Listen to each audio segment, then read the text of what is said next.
உமாச்சந்திரன் பதிப்பகமும் இணைந்து 2 நூல்கள் இன்றைக்கு வெளியிடுகிறோம். முதல் நூல் முதுமொழிகள். ராஜகோபாலன் என்கிற ஒரு சிந்தனையாளர், ஒரு எழுத்தாளர், உலகம் முழுவதும் பயணம் செய்யக்கூடியவர். ஐயா அவர்களுடைய நூல் வெளியீட்டு விழா இருக்கிறது. நூலாசிரியரையே முதல் முறையாக மேடைக்கு அழைக்கிறேன். ஐயா வருக. இரண்டாவதாக நம்முடைய மாண்புமிகு டாக்டர் நட்ராஜ் IPS ஐயா அவர்களுடைய கோட் ஜெரி என்கிற ஆங்கில மேற்கோள்களை ஒரு திரட்டு அந்த நூல் வெளியிடுகிற ஐயா அவர்களும் மேடைக்கு வருக. இந்த நூல்களை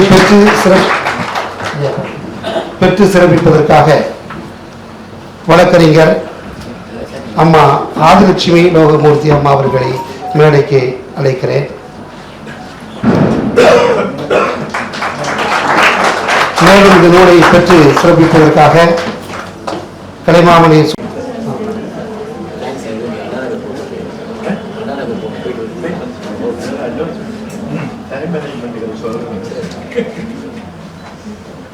தேவக்குரலும் திருநாம் மறைமொழியும் மூவர் தமிழும் முனிமொழியும் கோவை திருவாசகமும் திருமூலர் சொல்லு ஒரு வாசகம் என்று உணர். அனைவருக்கும் இனிய மாலை வணக்கம். இந்திய இளைஞர் சங்கம் மற்றும் உமாச்சந்திரன் பிரசுரம் இணைந்து நடத்துகிற நூல்கள் வெளியீட்டு விழாவிற்கு வருகை தந்திருக்கிற உங்கள் அனைவரையும் அன்புடன் வருக என அன்போடு வரவேற்கிறேன்.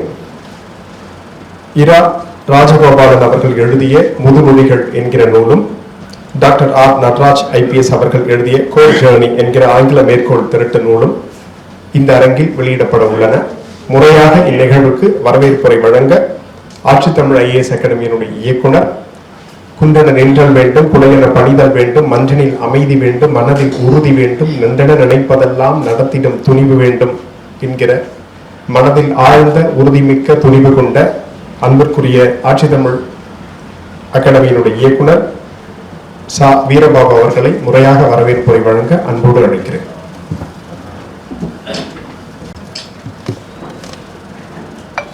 அனைவருக்கும் வணக்கம். அவர்களே இவர்களே என்றால் நேரம் அதிகமாக பிடிக்கும். ஆனால் அனைவருக்கும் என் அன்பு வணக்கம். அனைவரும் வருக வருக வருக என அன்போடு வரவேற்று நிகழ்வை தொடர்கிறேன். நன்றி.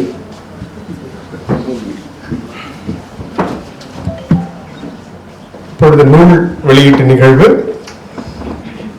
முதுமொழிகள் என்கிற நூலினை திரு சோழ நாச்சியார் ராஜசேகர் அவர்கள் வெளியிட அந்நூலினை வழக்கறிஞர் திருமதி ஆதிலட்சுமி லோகமூர்த்தி அவர்கள் பெற்றுக் கொள்கிறார்கள். என்கிற நூல் வெளியிடப்படுகிறது. தமிழ் வர்த்தக சங்கத்தினுடைய பொறுப்பாளர் திரு சோழ நாச்சியார் ராஜசேகர் அவர்கள் வெளியிட சென்னை உயர்நீதிமன்ற வழக்கறிஞர் திருமதி ஆதிலட்சுமி லோகமூர்த்தி அவர்கள் நூலினை பெற்றுக் கொள்கிறார்.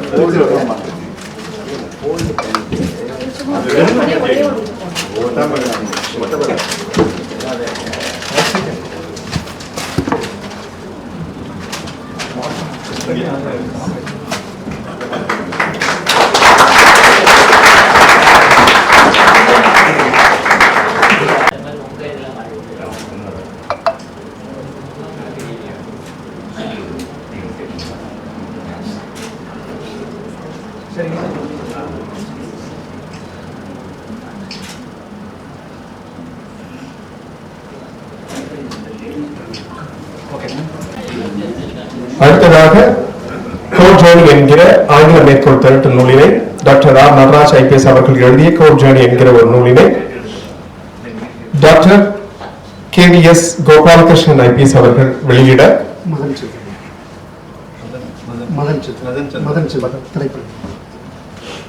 திரு திரைப்பட கலைஞர் மதர்சந்திரன் அவர்கள் வெளியிட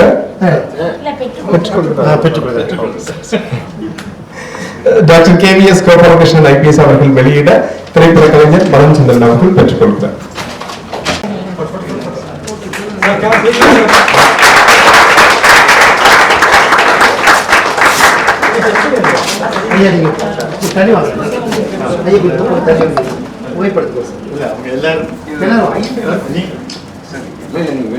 அப்புறமா கொடுத்துருங்க.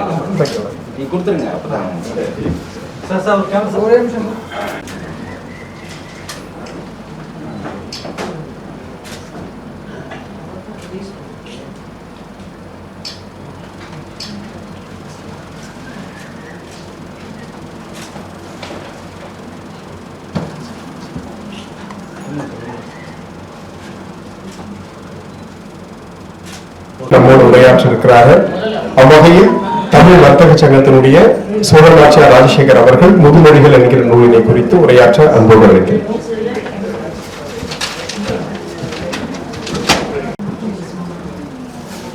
அனைவருக்கும் வணக்கம்.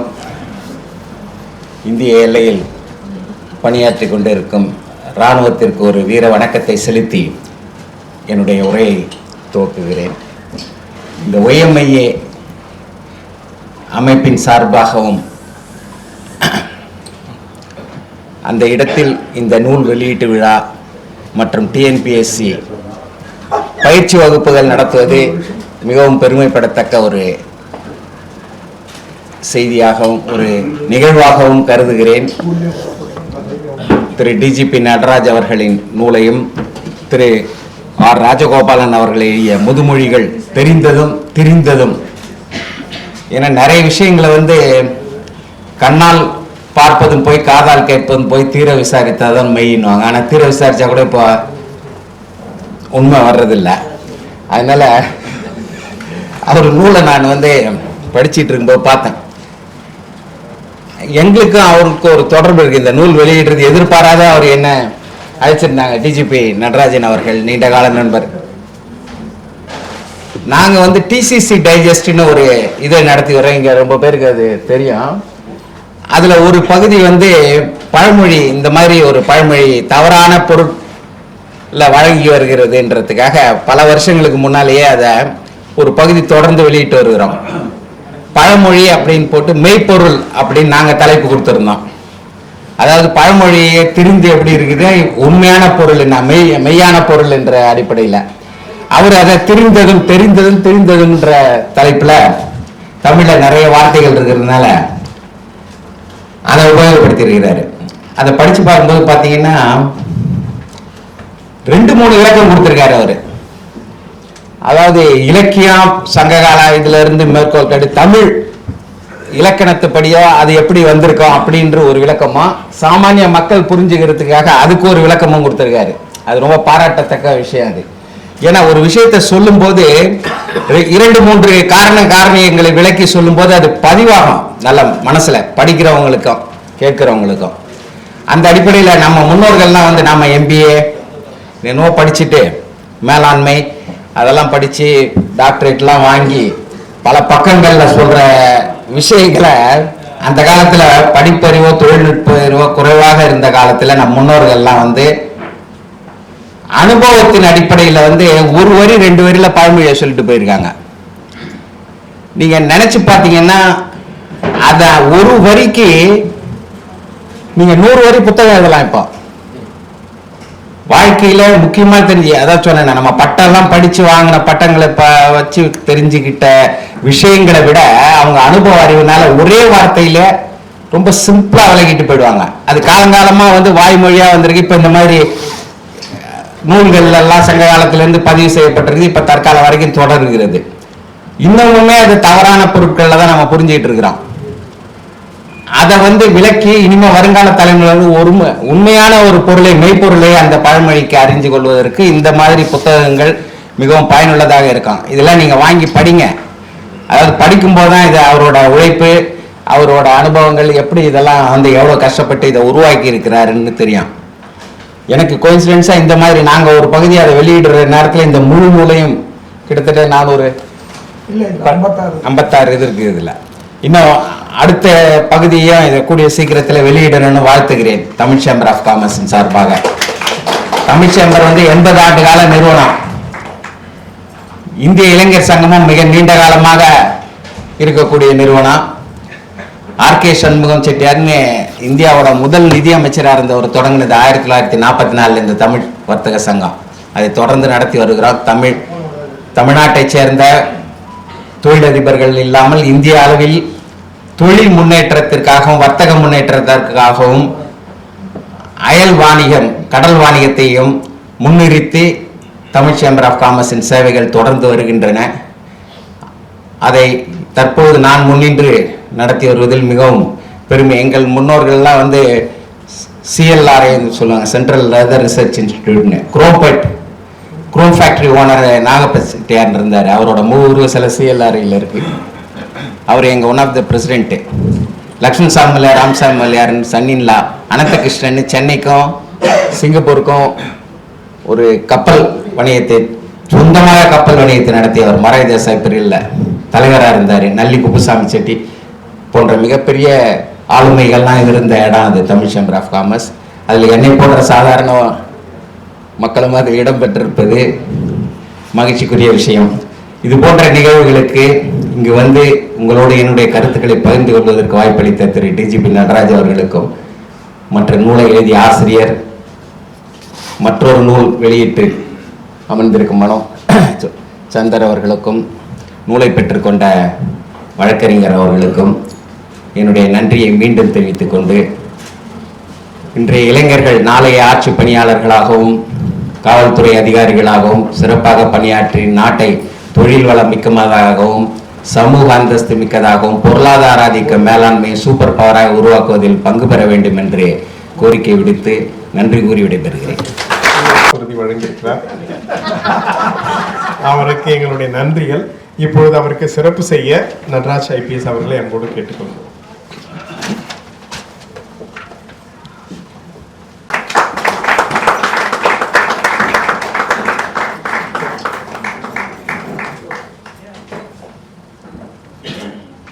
நன்றி.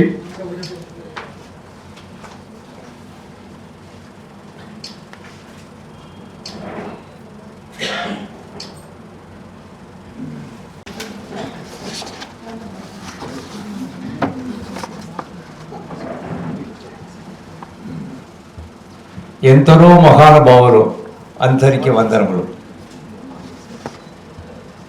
இங்கே வந்து இருக்கக்கூடிய நல் மதிப்புக்கூடிய சிறந்தோருக்கும் ஆன்றோருக்கும் வருக வருக என்று வரவேற்கிறேன். நடராஜ் சாரோட இந்த நூல் வெளியீட்டு விழாவுக்கு எனக்கு இந்த டேட் இன்றைக்கி இருக்குமான்னு கேட்டாங்க சார். வந்து சார் சொன்னேன், you are my motivator and guru, உங்களுக்கு அப்புறம் தான் இது எல்லாமே அப்படின்னு சொல்லிவிட்டு இன்றைக்கி கொஞ்சம் தாமதமாக வந்ததுக்கு மன்னிப்பு கேட்டு என்னோடய உரையை ஆரம்பிக்கேன். புக்கை இப்போ தான் பார்த்துக்கிட்டு இருக்கிறீர்களே. ஆல்ரெடி புக்கு வந்து இந்த காலகட்டத்தில் புக்குங்கிறது வந்து இட் பிரிங்ஸ் கல்ச்சர். ஒரு கல்ச்சர் வந்து புக் எழுதும்போது ஒரு கல்ச்சர் வருது, புக்கை படிக்கும்போது கல்ச்சர் வருது. எங்கெங்கெல்லாம் அந்த கல்ச்சர் பண்பாடு இருக்கோ அங்கெல்லாம் பார்த்தீங்களா அந்த நாடு சுவீட்சமாக இருக்கும். பட் சாமதான பேத தண்டம் எப்பப்போ அதை எதை எடுத்து கையாளுங்கிறது ரொம்ப பண்ணிக்கிட்டு இருக்கோம். இன்றைக்கி உதாரணம் இன்றைக்கி நடக்கக்கூடிய சூழ்நிலை நீங்கள் பார்த்துருக்கீங்க. நம்ம கல்ச்சர் அவ்வளோ பாரத பெருமை இருக்க போய் தான் இன்றைக்கி வந்து எந்த நேரத்தில் எதை பண்ணணும் to bring the click the right card at the right டைம்ங்கிறது நடந்துக்கிட்டு இருக்கு. ஸோ இதை வந்து இந்த ஒய்எம்ஏ அமைப்பில் நடராஜ் சார்கிட்ட வந்து அவரோட அமைப்பின் கீழே அவர் வந்து பிரசிடெண்டாக இருக்கும்போது நாங்கள் இருந்தப்போ நிறைய lot of things from because after retirement ஓய்வுங்கிறதே கிடையாது. வந்து ஒரு கல்ச்சர் ஏதாவது ஒரு ஒரு இதை நீங்கள் எடுத்து பழகிட்டீங்கன்னா கற்றுக்கோங்க. வந்து என்னோட முன்னோடி சொல்லுவார், எதுவுமே இப்போ ஆரம்பிக்கிற இந்த சமம் ஸ்டார்ட் நவ் அப்படிம்பாரு. வந்து ஸோ இந்த எந்தரோ மாகாணமோட ஏன் இப்போ நான் பாடினேன்னா ஸ்ரீராகம் I started very late.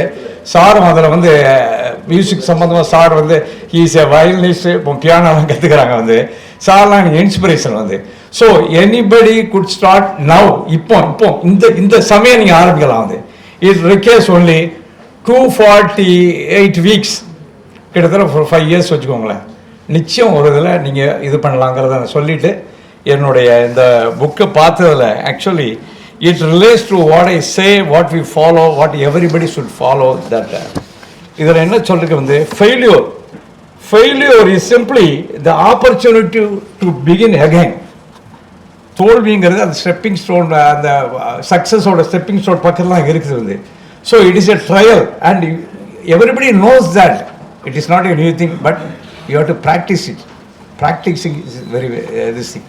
Consistent, the persistency is more important. As he said, really, he is a persistent man. He doesn't have any retirement in the life. இன்னைக்கும் ஆக்டிவாக அவ்வளோ பண்ணிக்கிட்டு இருக்காரு. வந்து you should set him as a role model. நம்ம அந்த மாடலை எடுத்து ஃபாலோ பண்ணணும். இங்கே வந்திருக்க நிறைய இளைஞர்கள் வந்திருக்காங்க. வந்து ஏன்னா I don't want to go too much. I think you just purchase the book and go through it. It is so nice. And அவர் எழுதியிருக்க புக்கு வந்து code journey. It's really a code journey. It's a mechanism. ஏன்னா சொல்லிருக்காங்க மனசே மந்திரங்கிறாங்க. மனசுனா மந்திரம், மனசுல எல்லாமே இருக்குது. You set what you think. Day பிகின்ல நீ என்ன நினைக்கிறீங்களோ that will elaborate. Remove all the negative things. You make everything positive. That's what sir இதில் சொல்லியிருக்காங்க. வந்து இப்போ பாசிட்டிவாக இருக்கும்போது எவருமே, ஃபார் எக்ஸாம்பிள் இப்போ ஒரு 5:30 ஆகுது, வந்து 6:15 ட்ரெயின் இப்போ சென்ட்ரலில் இருக்குன்னு வச்சுக்கோங்க. நீங்கள் முதல்ல நெகட்டிவாக எப்படி ட்ரெயினுக்கு பிடிக்க முடியுமோ அப்படின்னு நெகட்டிவாக இருந்து போனீங்கன்னு வச்சுக்கோங்க, you will definitely miss the train. பாசிட்டிவாக ரைட் இன்னும் பிடிச்சோம்ல மாமனை அப்படின்னு போனீங்கன்னு வச்சுக்கோங்க, இந்த ட்ரெயினே பார்த்தீங்கன்னா 1 hour லேட்டாக போகும். வந்து so that is a thing. பாதி வந்து ஃபியரில் தான் நம்ம இருக்கோம், பாதி இது ஃபியர் சைக்கோசிஸ். பாசிட்டிவாக இருந்து அந்த பாசிட்டிவ் மோட்டிவேஷன் வந்து I drive lot of things. I owe much to this Annie Besant அம்மையார். அன்னிபெசன்ட் அம்மையார் என்னோட லைஃப் எடுத்துக்கிட்டிங்கன்னா before this OMA and after this OMAன்னு எடுத்துக்கலாம். வந்து ஐ ஹவ் பீன் சும்மா இருந்ததில் நடராஜ் சார், அதே மாதிரி ராஜ்மோகன் சார், அவங்கெல்லாம் வந்து இது பண்ணி என்ன வந்து they have fabricated me. So really, and the youngsters, a lot of youngsters are here. You make this follow this thing every day. Start every day is a new day. See what I say, you are spending some money வச்சுக்கோங்க. ஒரு 1000 ரூபாய் note எடுங்க, 500 ரூபாய் note. 500 note எப்படி செலவு பண்ணுவீங்க? பார்த்து பண்ணுவீங்களா இல்லையா? ஒரு ஆட்டோக்காரர்கிட்ட என்ன இது பண்ணுவீங்க இல்லையா? பார்கெயின் பண்ண. Sure, the day is more precious than the 500 rupees. The டேக்கு வந்து வேல்யூவே கிடையாது. You spend like that. So இந்த மாதிரி கோட் ஜெனி வந்து மனசே மந்திரம் மாதிரி இந்த கோட் ஜெனி வந்து அவ்வளோ இது சார் கொடுத்துருக்காரு. வந்து I have to go through and the thing is persistently you should follow it up. That is a rule of life. You make it, you make the heaven as your target, you will definitely reach it. So this is the thing. Code ஜெனியில் வந்து இதை நான் பார்த்த 2 முக்கியமான இதை நான் சொல்லியிருக்கேன். அதே மாதிரி முதுமொழிகள் தெரிந்தும் தெரியாது ராஜகோபால் சார் ஈஸ அதை நிறைய பார்த்துருக்கேன். இப்போ தான் ஐ எம் கெட்டிங் அக்யூவெண்டட். வந்து அதாவது அதில் ஒன்று ரொம்ப பார்த்தேன். வந்து வடையை தட்டி தண்ணீரில் போட்ட கதையாகம்பாங்க. That really present generation they are telling it. I think could anyone repeat அந்த வடையை தட்டி போட்ட கதைங்க? I think நீங்கள் சொல்லுவீங்க youth. a lot of people I am connected. I go 2 generation அங்கேயே இருக்க, பின்னாடி இருக்கான், பேரம்பேத்தெல்லாம் இருக்காங்க. What is that? டேய் வாயிலே வடை சொல்கிறான்டா அப்படிம்பாங்க. அதான் இல்லையா? அது வந்து ஸோ மோர் ரெலவெண்ட். சார் இப்போ அது போட்டிருக்காரு. ஏன்னா பிகாஸ் உமையால்புரம் ஸோ ரொம்ப லயத்தோடு இருக்குது. Umayalpuram is famous for Umayalpuram Sivaraman uncle எனக்கு ரொம்ப தெரியும். வந்து ஸோ இட்ஸ் ரிலேட்ஸ் அவ்வளோ லயமாக இருக்குது. வந்து எனக்கு ஒரே ஒரு இது வந்து I am not able to சும்மா கிடந்த சங்க ஊதி கெடுத்தான்டா ஆண்டிங்க. But it is not relevant. I want to say this not இங்க வந்து ஊதி வந்து கெடுக்கல, ஊதி உங்களுக்கு நல்லது பண்றோம் வந்து ஆக்சுவலி. ஸோ இந்த புக் வாங்கி எல்லாம் you should go through it, follow it up. See, I got lot of every day, even after crossing this, I set my goals. Every day ஒரு கோல் பண்ணி ஏதாவது ஒன்று ஃபாலோ பண்ணுறேன். You learn, that's my message now here. You learn some whatever is interested, learn. Just 240 weeks தான் வந்து கணக்கு பார்த்தா 5 years வரும்னு நினைக்கிறேன். ஒரு கெடின் இப்போ அதனால தான் மியூசிக்கை திரும்ப அந்த இது எந்த ரோ மகன் பாவலு அதை நான் பிடிச்சேன். வந்து அது சார் சார் வந்து வயலின், அது சார் வந்து பியானோ பக்கத்தில் இருக்காரு, பியானோ எடுத்து போனோம். அதே மாதிரி ஒவ்வொருத்தரும் அது மாதிரி கோபாலகிருஷ்ணன்லாம் ஒரு பெரிய இன்ஸ்பிரேஷன் எனக்கு வந்து. ஏன்னா பாரதிய வித்யாபவன் ஒவ்வொரு ஃபங்க்ஷனுக்கு போகும்போதும் சார் இருப்பார். இவர் சார் மேடம் பார்த்தாலே அந்த வைப்ரன்ஸ் இருக்குது. ஸோ அந்த பாசிட்டிவிட்டி பாருங்கள் வந்து அது. That is a thing. The reception smile, what is that? Don't snap. மூஞ்சி இது வச்சுட்டு ஹலோ சொல்ல வேண்டியதாக இருக்குது. சி திஸ் இஸ் நீ தனியாக வந்து பூஜை புனஸ்காரம் பண்ணிட்டு அப்புறம் சல்லு புண்ணு விடுவான். என்னடா அப்படிமா? What is the point of puja? கோயிலில் போய் கும்பிடுவான், மணிமணியாக கும்பிடுவான். என்னடா அப்படிமா? That's no point. You extend that puja is here.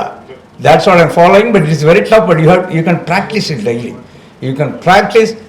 I hope the vibrancy is here because of Shobana ma'am வந்திருக்காங்க. அவங்க வந்து பரதநாட்டிய கலைஞர் வந்து. இப்போ அந்த பரதநாட்டியம் நான் அவங்ககிட்ட ஒரு ரிக்வெஸ்ட் வச்சிருக்கேன். அதுதான் ஒரு பதம் ஜாவளி அவங்க கூட ஆடணும்னு வச்சிருக்கேன் வந்து. I could make it.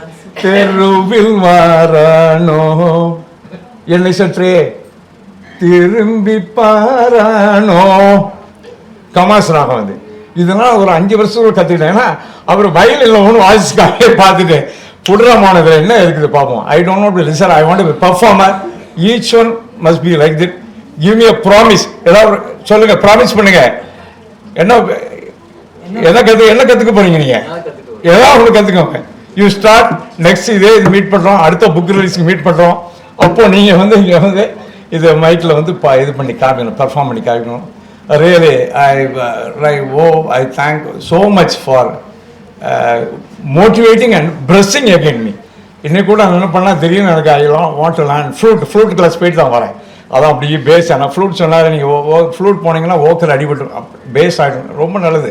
Base ஆகணும், மந்திர சேவை முடியும். நீ இப்படி பண்ணலாமாயா மந்திர சேவை வந்து அதில் எந்த ரோன்னு கீழே தான் இருக்குது. So it is really that is the greatest company.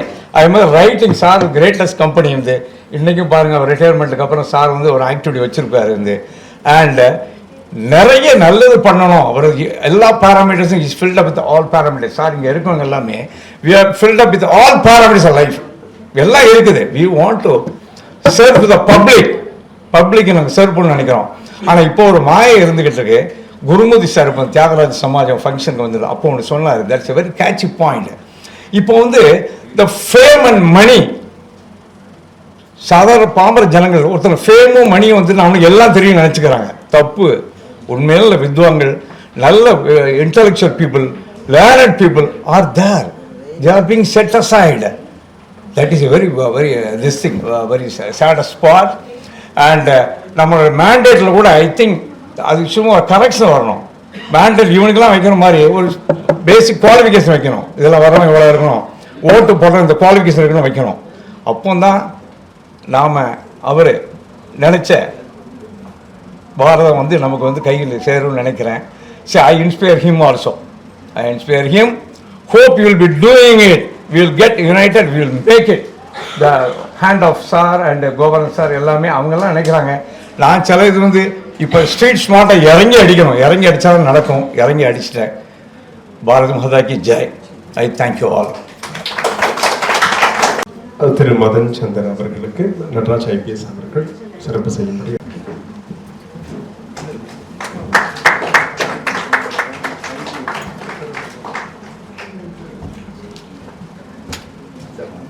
நிகழ்வின் இறுதியில் ஆட்சி தமிழ் IAS அகாடமியினுடைய இயக்குனர்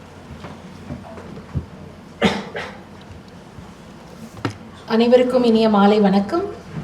மேடையிலே வீற்றிருக்கக்கூடிய முதியோர்கள்னு சொல்லக்கூடாது, இளைஞர்கள், கொஞ்சம் நம்மளை விட வயசுல கொஞ்சம் மூத்த இளைஞர்கள், நமக்கு வழிகாட்டியாக இருக்கக்கூடியவர்கள், அவர்கள் எல்லாருக்கும் என்னுடைய வணக்கம். ஒருத்தரை பற்றி சொன்னால் இந்த நாள் பத்தாது. ரொம்ப க்ளோஸ் ஃப்ரெண்டுனா சோபனா அவர்கள், என்னுடைய நீண்ட நாள் தோழி அவர்கள். இங்கே வேரும் விழுதும் ஒரே இடத்துல இருக்கு. புரியுதுங்களா நான் என்ன சொல்கிறேன்னு? விழுதுனா யாரு? நாமெல்லாம். நான் உங்களோட சேர்ந்துக்கிறேன். வேரும் விழுதும் இணைந்திருக்கிறது. எதனால இப்படி ஒரு நிகழ்வு? இன்னைக்கு தான் என்னுடைய சகோதரரை பார்க்குறேன். நல்லதொரு நிகழ்வு. யாருக்கு நன்றி சொல்லணும் அப்படின்னா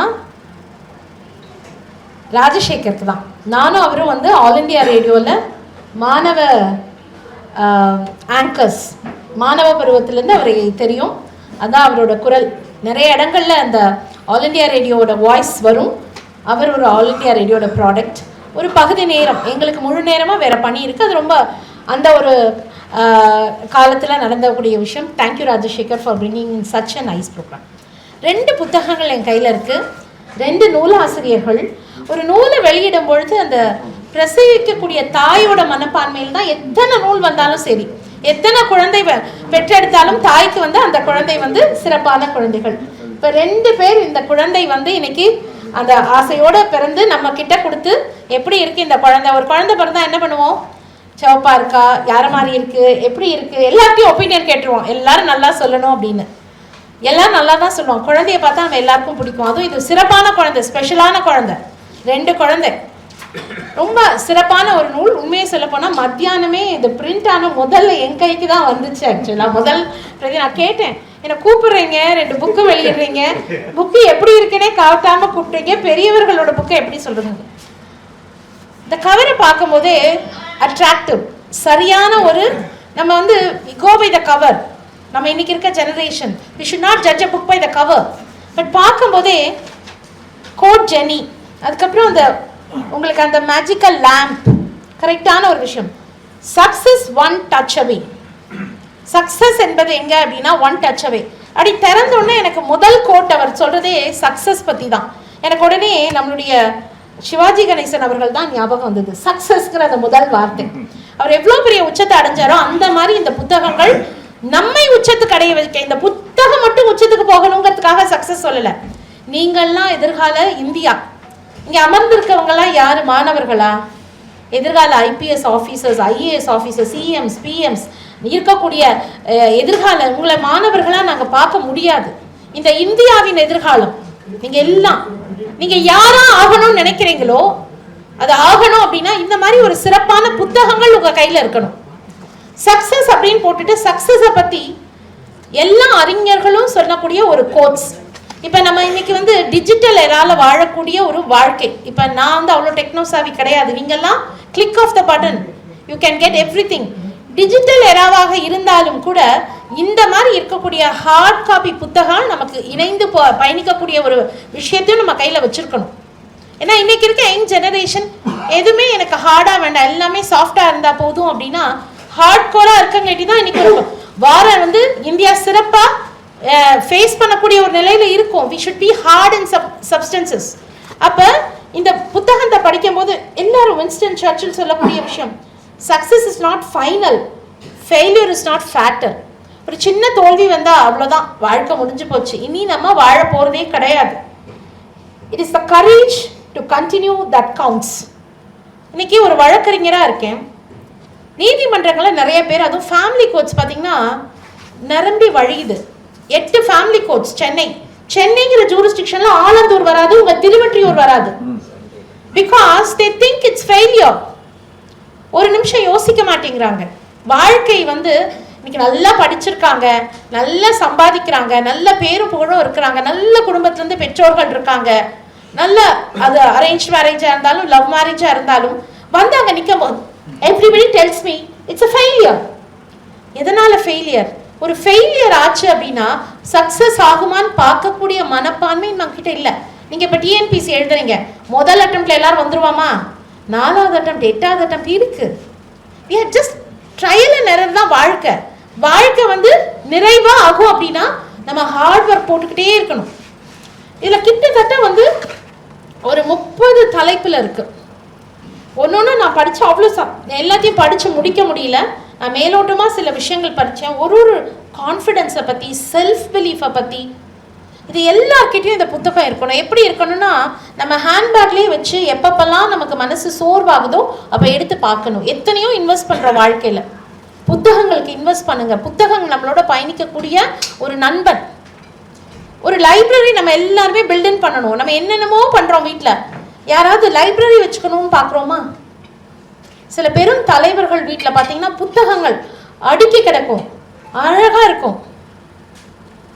எதனால அந்த புத்தகங்கள் அப்படின்னா அவங்க படிச்ச புத்தகங்களை லைப்ரரி திருப்பி திருப்பி படிப்பாங்க, மீண்டும் மீண்டும் படிப்பாங்க. சிலதெல்லாம் மனசுல இருக்காது. அவ்வளோ தூரம் இந்த வாழ்க்கையில இருக்கக்கூடிய நமக்கு இருக்கக்கூடிய சந்தேகங்களை தீர்க்கக்கூடிய வகையில இந்த புத்தகங்கள். Code journey by doctor R Natarajan IPS, success in one touch.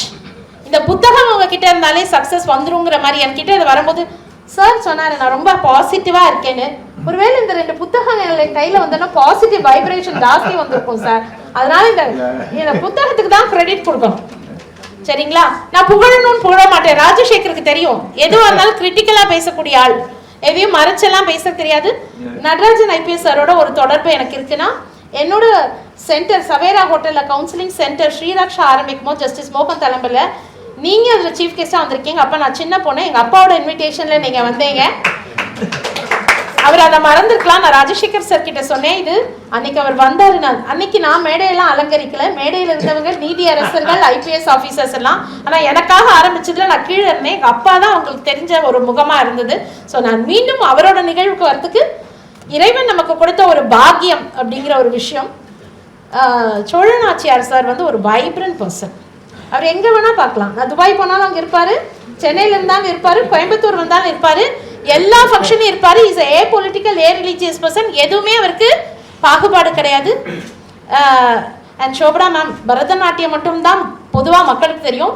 ஒரு இனிய தோழி, மனிதநேயமிக்க ஒருத்தர். அவங்க பேசும்போதே உங்களுக்கு தெரியும் எவ்வளோ ஒரு தாய் உள்ளத்தோடு இருக்கக்கூடிய ஒரு அன்பு தோழி. இவங்க 3 பேரும் எனக்கு தெரியும். இவங்க 3 பேரும் இனிமேல் தெரிஞ்சுக்க போகிறேன். இங்கிருந்து பார்க்கும்போது இந்த மேடையை அலங்கரிக்கிறாங்கன்னா இவங்க வந்து சிறப்பான ஒரு நபர்களாக இருப்பாங்க. உங்க எல்லாருக்கும் இங்கே ரோல் மாடல் இருக்காங்க.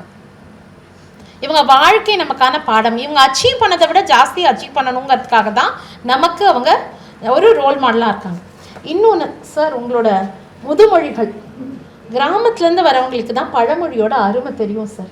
இன்னமும் நீங்கள் கிராமத்துக்கு போனீங்கன்னா அங்கே இருக்க பாட்டிகள்லாம் பேசக்கூடிய வார்த்தைகளில் பழமொழி. எங்கள் அம்மா பேசும்போது பழமொழி சொல்லுவாங்க.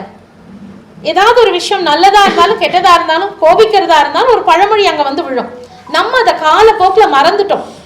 இந்த பழமொழிக்கான அர்த்தம் நம்ம ஒன்று வச்சுருப்போம். சார் ஆராய்ச்சி பண்ணி ஒரு டிபேட் காம்படிஷன் நடக்குது உள்ள. நான் படித்து பார்த்துட்டு இதுக்கு 3 கொடுத்துருக்காரே, எது கரெக்டாக இருக்கும், எது நம்ம வின் ஆகும். ஒரு லாயர் பெர்ஸ்பெக்டிவ்ல பார்க்கும்போது நம்ம எது இது வின் ஆகும். அதாவது நாம புரிஞ்சுக்கிட்ட ஒரு விஷயம் ஒன்று, உண்மையா என்னவா இருக்கணுங்கிற விஷயம் ஒன்று, வேற ஒரு பெர்ஸ்பெக்டிவ்ல இந்த மாதிரி நான் அர்த்தங்களை பார்த்துருக்கேன். பழமொழிகளுக்கான புத்தகங்கள் இருக்கும், பட் அர்த்தத்தோட புத்தகங்கள் இருக்கிறது ரொம்ப ஒரு ரேரிட்டி. என்னோட பிரதர் சோழநாச்சியார் பேசும்போதே இந்த புத்தகத்தை பற்றி ரொம்ப சிறப்பாக அவங்களோட ஜேர்னல், அவங்களோட தமிழ் சேம்பர் ஆஃப் காமர்ஸோட ஜேர்னல் எங்களுக்கும் ரெகுலராக வரும், எங்கள் அப்பாவுக்கு வரும். ரொம்ப நல்லா இருக்கும் அந்த புத்தகங்கள். சார் அது கையில் வச்சிருக்காரு. யூஸ்வலாக ஒரு காப்பி எடுத்துகிட்டு வருவார். உங்களோட அகாடமிக் ஒரு காப்பி. அது வந்து உங்களுக்கு ஒரு ஐடியா கொடுக்கும். நீங்கள் உங்கள் ஜென்ரல் நாலேஜ்க்கெல்லாம் ஐடியா கொடுக்கக்கூடிய வகையில் இருக்கக்கூடிய புத்தகங்கள். பழமொழி நம்மளை என்ன செஞ்சிடும் அப்படி பழமொழி பேசுறதுனால ஒரு சில இடங்கள்ல அந்த பழமொழி வந்து விடுகதையா இருந்ததெல்லாம் பழமொழியா நம்ம பாவிச்சிருக்கோம் அப்படிங்கிற விஷயத்தெல்லாம் சொல்லியிருக்காங்க. பேசிட்டே இருக்கலாம் அந்த புத்தகங்களை பத்தி. இந்த புத்தகங்கள் வந்து படிக்க அதாவது பார்க்க தான் பிடிக்கும் அப்படிங்கிற டயலாக்லாம் கேள்விப்பட்டிருப்போம். அந்த மாதிரி ஆரம்பத்துல படிக்கும் போது சிலது புரியலாம், நம்ம வயசுக்கு புரியாம போகலாம். ஆனா மீண்டும் மீண்டும் படிக்கும்போது உங்களுடைய அர்த்தங்கள், இப்ப சார் ஒரு 3 அர்த்தம் போட்டிருக்காங்களா, அடுத்த எடிஷன் போகும்போது 4ஆவது நீங்க ஒரு அர்த்தம் சொல்லணும் சார் கிட்ட. அதுக்காக தான் இதை கொடுத்துருக்காரு நம்ம கிட்ட. நம்ம யார் வேணா அதை சொல்லலாம். ஏன் உங்களை ஃபோக்கஸ் பண்றாங்க, இளைஞர்களை ஏன் ஃபோக்கஸ் பண்றாங்க? இங்க இருக்கவங்க, மேடையில் இருக்கவங்க எல்லாம் கிட்டத்தட்ட எல்லாம் 55 வயசை தாண்டினவங்க தான். என் வயசு 55, அதனால மீதி எல்லாம் என் வயசு கொஞ்சம், சோபனாவும் நானும் ஒரே ஏஜ் வச்சுக்கோங்க, மீதி எல்லாம் கொஞ்சம் பெரியவங்களா இருப்பாங்க. ஏன்னா யாராவது சோர்வடைஞ்சிருக்காங்களா? நான் சொல்லிட்டேன் மேம், நீங்க வயசு சொல்றீங்க, நம்ம வயசு வச்சுப்போம்.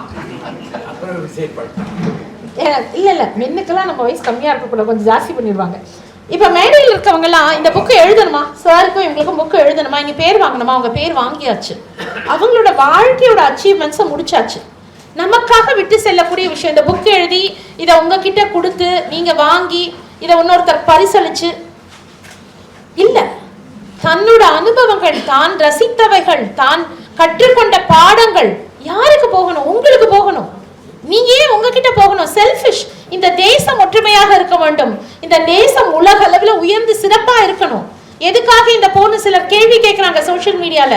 ஒரு தேசப்பற்றோட நாம கூட நாளைக்கு ஒரு போர் கூப்பிடக்கூடிய சூழ்நிலை இருந்தா நானும் போய் நிற்பேன். நேற்று ஒரு இடத்துல சொன்னேன், என்ன கூப்பிட்டா நான் கூட ரெடியா இருக்கேன். அதுதான் தேசப்பற்றது. யாரிடம் எதிர்பார்க்குறீங்க அப்படின்னா உங்ககிட்ட நீங்க இருக்கணும். You have to get involve. இந்த பாலிட்டிக்குள்ள நீங்க வராம தள்ளி நின்று அரசியல்ல ஓட்டு போறது மட்டும் வாழ்க்கை கிடையாது. Sir is a political touch. அவர் நம்மளோட எம்எல்ஏவா இருந்திருக்காரு, இதே மயிலாப்பூரோட மெம்பர் ஆஃப் லெஜிஸ்லேட்டிவ் அசம்பிளி. ஒரு a policeman to a politician is not the politician of the thing we think. Is a different kind of politician because இந்த மயிலாப்பூர் ஏரியா நமக்கு சொந்தம். I know what the work he did. So நம்ம அந்த மாதிரி ஒரு perspective. இங்கே யாராவது நாளைக்கு அரசியலில் வரலாம், நீங்கள் நாளைக்கு எம்எல்ஏ எம்பி ஆகலாம், யார் தடுக்கிறது? இந்த டிஎன்பிசிங்கிறது உங்களுக்கு ஃபைனல் டெஸ்டினேஷன் கிடையாது. இவர் சொன்னாலே நீ வயலின் கற்றுக்கலாம், நானும் என்ன கற்றுக்கலாம்னு யோசிச்சுட்டு தான் உட்காந்துருக்கேன்.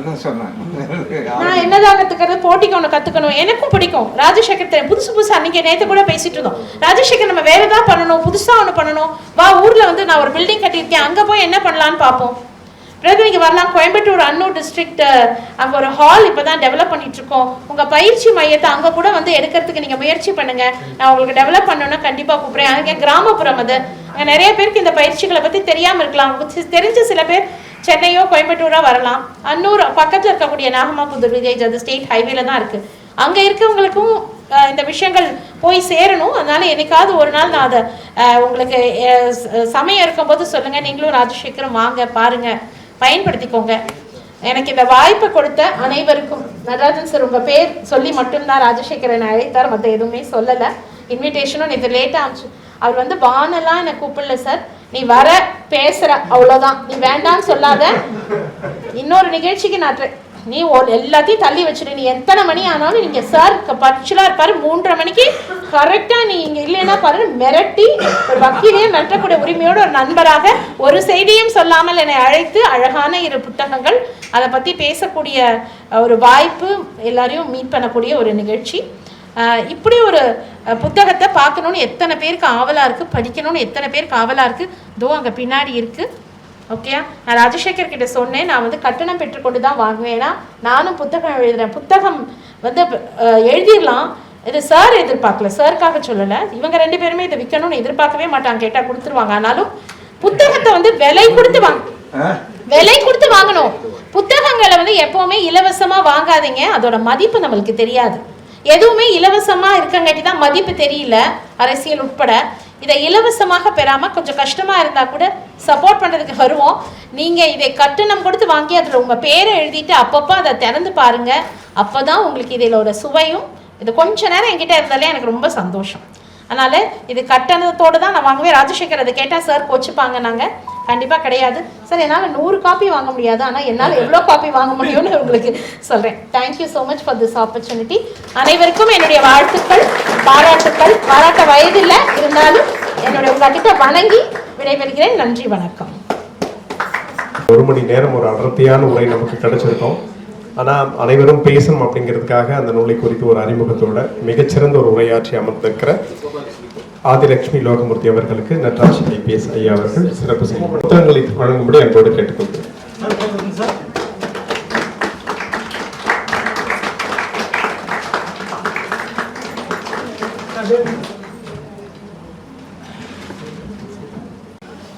எல்லோருக்கும் பாரதி வணக்கம். ரொம்ப சீக்கிரம் வரணுங்கிற எண்ணத்தில் தான் கிளம்பி, பட் சிஎம்மோட ரேலியில் வந்து மாட்டின்ட்டு முன்னாடியும் போக முடியாமல் பின்னாடியும் போக முடியாது, கஷ்டப்பட்டு மனசில். ஏன்னா சில பேரை பார்த்தா தான் ஒரு பயம் வரும், ஒரு மரியாதை கலந்த ஒரு பயம் மிஸ் நடராஜன் சார் மேலே. என்றைக்குமே சார் பேரை சொன்னோன்னே அது ஒரு respect for him and I really bow down sir. சொன்ன மாதிரி it's such a pleasure to be here, to be on the stage. ஒரு 2 வாட்டி நான் பேசி வரும்போது என்னை அறியாமலே ஒரு பாட்டு வந்துட்டே இருந்தது, என்னோட அறியாமல். ஐ தாட்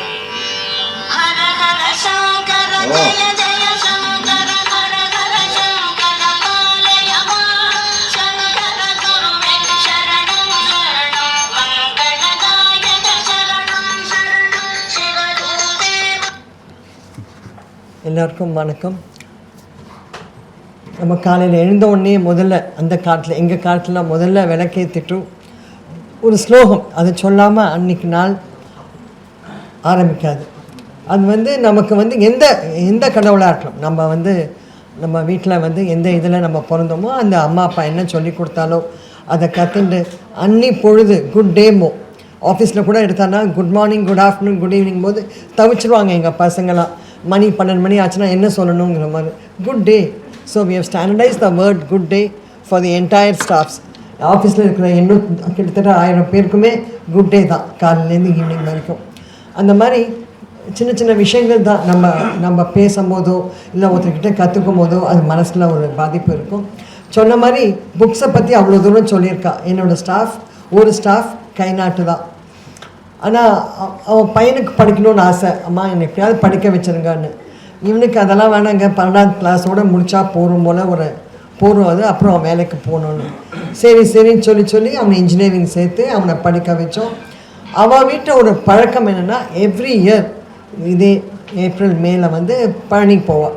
ட்ரெயினில் தான் போவாள், மொட்டை அடிச்சுன்னு வந்துட்டு அது அடுத்த வருஷம் அப்படியே போகும். ஆனால் போகும்போது குழந்தையிலேருந்தே இருக்கும்போது பையன் ரொம்ப ஒரு துருதுருப்பான ஒரு பையன், கையை வெளியே விட்டுட்டு தான் வருவான் எப்பொழுதுமே. அவள் அப்பா அடிப்பா, கையை வெளியே வைக்காத. சரிம்மா அப்பா அப்படியே தூங்க ஆரம்பித்தாலும் திருப்பியும் கையை வெளியே, அது ஒரு சின்ன ஒரு இது. ஆனால் இதெல்லாம் நடந்தது. அவன் பையன் இன்ஜினியரிங் முடித்தான். இன்ஃபோசிஸில் வேலை கிடச்சிது. ரொம்ப அவங்க அப்பாவுக்கு அது என்னன்னே தெரியல. வந்து லெட்டரை காமிச்சாங்க, சந்தோஷம், இன்ஃபோஸில் வேலை கிடச்சி ஜாயின் பண்ணியாச்சு. ஒரு 1.5 வருஷம் ஆச்சு, 2 வருஷம் ஆச்சு. அதுக்கப்புறம் ஒரு லெட்டர் ஒன்று வந்திருக்கா வீட்டுக்கு. எனக்கு ஒரு ஃபோன் கால், இந்த மாதிரி அம்மா நாங்கள் உடனே உங்களை வந்து பார்க்கணுன்னு. நமக்கு என்ன தோணும் மனசில் ஒரு நல்ல இதில், ஐயோ படித்தாச்சு, 1.5 வருஷம் ஆச்சு, அப்பா ஃபோன் பண்ணி ரொம்ப அழகிற மாதிரி பேசுகிறாரு, அடுத்தது என்ன தான் வரப்போகிறது, ஏதாவது காதலா, என்னப்பா என்னன்னு சொல்லு. இல்லை நான் நேராக தான் வரணும். சரி வந்தாங்க. என்ன லுகேஷ் என்ன ஆச்சுன்னு தெரியல மேடம், லெட்டர் ஒன்று வந்திருக்கு, அதை காமிக்கிறதுக்கோசம் தான் அப்பா, ஆனால் ஏன் அழறாங்கன்னு தெரியல. சரி காமிக்கும். பார்த்தா இன்ஃபோசிஸில் எங்கே வாஷிங்டனில் அவனுக்கு 2 இயர்ஸ் போஸ்டிங் கிடச்சிருக்கு அவனுக்கு. சரி இதுவும் சந்தோஷமான விஷயம். இது எதுக்குப்பா கண்ணில் தண்ணி வருது, எதுக்கு அழறேன்? அம்மா என் பையன் சொல்கிறான் இங்கேருந்து அமெரிக்காவுக்கு போகிறதுனா ஏரோப்ளைனில் தான் போகணுமா. சந்தோஷம் தானேப்பா, அப்படி தானேப்பா போகணும். அம்மா நான் இங்கே கூடவே இருந்துட்டேன், இன்ஜினியரிங் அவன் படிக்கிற வரைக்கும் கூட நான் கூட இருந்துட்டேன். கையை வெளியே மேனிட்டே என்னை கலெக்டாக பண்ணுறது, கையை வெளியே விடுவான். நான் வந்து கையை அவனை ஒரு அடி அடித்து என்ன வயசானாலும் அடித்து உள்ளே வந்து சேர்த்து வச்சுப்பேன். சரிப்பா என்ன போகணும் இப்போ பாருங்கள், ஏரோப்ளைனில் போகிறேங்கிறான். அங்கே போய் திருப்பியும் கையை வெளியே விட்டால் நான் இருக்க மாட்டேம்மா, நான் இருக்க மாட்டேன் பக்கத்தில் உட்காந்துட்டு. அப்போ யாருமா பார்ப்பாங்க? அங்கே வந்து அங்கே என்ன வரும்? அங்கே வராது பறவைங்களாம் மேலே பறக்கும், குத்திடுச்சுன்னா என்ன பண்ணுறது? இதை வந்து அவன் வந்து சிரிக்கிறான். நான் சொன்னேன் நோ, நான் சொன்னேன் கண்ணை காமிச்சேன். அவருக்கு தெரிஞ்சது அதுதான் அவருக்கு. ஆனால் அந்த பையன் ஸ்கூல் போய் காலேஜ் போய் பல பேரோடு சேர்ந்து பேசுனதுனால அப்பாவுக்கு தெரியல. ஏரோப்ளைனில் போனால் கதவு மூடி இருக்கும், உள்ளே வெளியே தெரியல அவருக்கு. ஸோ ஒரு படிப்பறிவுங்கிறது எவ்வளோ ஒரு முக்கியமான இதுன்னு பாருங்கள். நான் சொன்னேன் சிரிக்கக்கூடாது. நான் சொன்னேன் ஆண்டிக்கு ப்ராமிஸ் பண்ணு கையை வெளியே விட மாட்டேன்னு. ப்ராமிஸ் ஆண்டி, நான் வெளியே கை விடணும். அவருக்கு திருப்தி. அம்மா என்கிட்ட ஏமாற்றுவோம்மா, உங்ககிட்ட என்றைக்குமே ஏமாற்ற மாட்டான், கையை வெளியே விட மாட்டான், நான் அமெரிக்காவுக்கு இப்போ பையனை அனுப்புகிறேன்னு. ஸோ இதை வந்து நினைக்கும் போது இந்த மாதிரி ஒரு இன்சிடென்சஸ் அவ்வளோ நம்ம கேட்குறோம். நம்ம ஆஃபீஸில் இருக்கும் போது மீட் பண்ணும் போது நம்ம கேட்குறோம். ஆனால் எல்லாத்துக்கும் என்ன திருப்பியும் என்ன வருது? படிப்பு. அதனால் நம்ம இப்போ வந்து எல்லோரும் சொல்கிறோம் இது போகிறோம், இதில் அது இல்லை. ஆனால் இந்த புக்கை எடுத்து 1 மணி நேரம் இந்த ஒரு புக்கு படிக்கிற போதை வந்துடுதுன்னா வேறு எந்த போதைக்கும் நம்ம அடிமையாக மாட்டோம். வேறு எந்த இதுவும் வேண்டாம். ஒரு மணி நேரம் ஒரு டைமை வச்சுக்கோங்க, 10லேருந்து 11 இல்லை ஏதோ டைம், இதோ எதை படித்தாலும் பரவாயில்ல. அன்றைக்கி பேப்பர் படிக்கலையா, ஒரு புக்கை படிக்கலையா, எல்லாம் முடிச்சுட்டு ஒரு புக்கை ஒரு ஃபைலை ஒரு பேப்பரை வச்சுட்டு இன்றைக்கி இது போகிறோம் நாளைக்கு படிக்கலாங்கிற போது அது ஆர்வம் வரும். என்ன நாளைக்கு என்ன எங்கேருந்து ஆரம்பிக்கிறதுங்கிற மாதிரி. இதுக்கு வந்து இந்த காலத்துலலாம் ஒரு ஜாயிண்ட் ஃபேமிலி இருந்தது. தாத்தா பாட்டி கதை சொல்லுவா, தாத்தா பாட்டி படிச்சியான்னு கேட்பா. இந்த காலத்தில் அவாவா தனித்தனியாக வாழ வேண்டிய ஒரு சூழ்நிலையில் நம்ம எல்லாருமே தள்ளி விட்டாச்சு.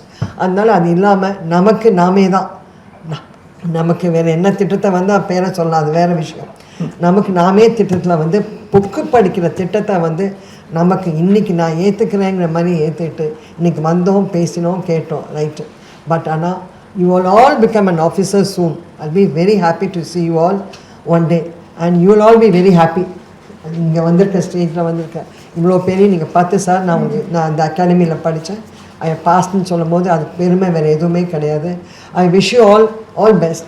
என்ன பண்ணணுமோ நல்லா படிங்க, அது ஒன்று தான். அதுதான் கேர்ள்ஸுக்கு வரதட்சணை வேண்டாம். இதுதான் உங்கள் அம்மா அப்பா கொடுக்குற பெரிய ஒரு வரதட்சணைங்கிறது படிப்பு தான். எவ்வளோ கஷ்டப்பட்டு படிக்க வைப்பாங்க. அந்த ஸ்டேஜ் வந்தாச்சு இல்லையா? நீங்கள் உங்கள் பசங்களுக்கு வரும்போதோ இல்லை நீங்கள் வரும்போதோ please make sure that you have develop a habit of reading a book. அந்த புக்கை படிக்கிற பழக்கம் வந்தாச்சுன்னா you are a different person altogether. I wish you all a success. All the best to you all. Thank you.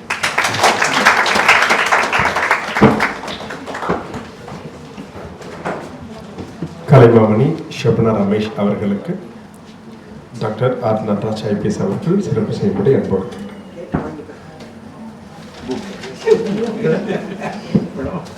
திரு சோழ நாச்சியார் ராஜசேகர் அவர்களை சிறப்பு செய்யும்படி அன்போடு கேட்டு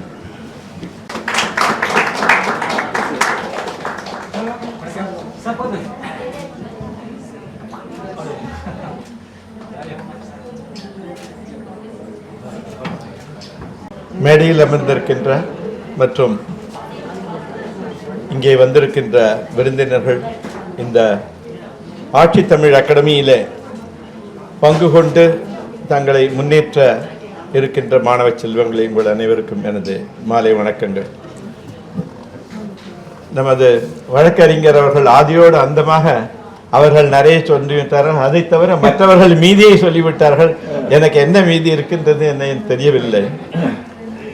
ஆனால் நண்பர் நடராஜன் அவர்கள் கூறியதனாலே நான் இங்கு இருக்கின்றேன். அவருடைய கோட் ஜெனி புத்தகத்திலே மாணவர்களே கொஞ்சம் கேளுங்கள்.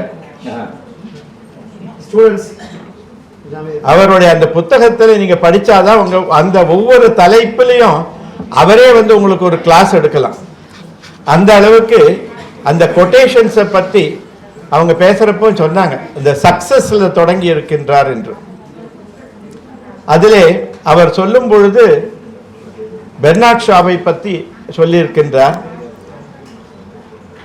அவரை இன்னொரு இடத்தில் சொல்லும் பொழுது, நீ 10 முறை முயற்சி எடுத்தால் 9 முறை அது தோல்வியாகத்தான் ஆகும் என்று. அதையே இன்று தினமலரின் ஒரு மலர் வருகின்றது.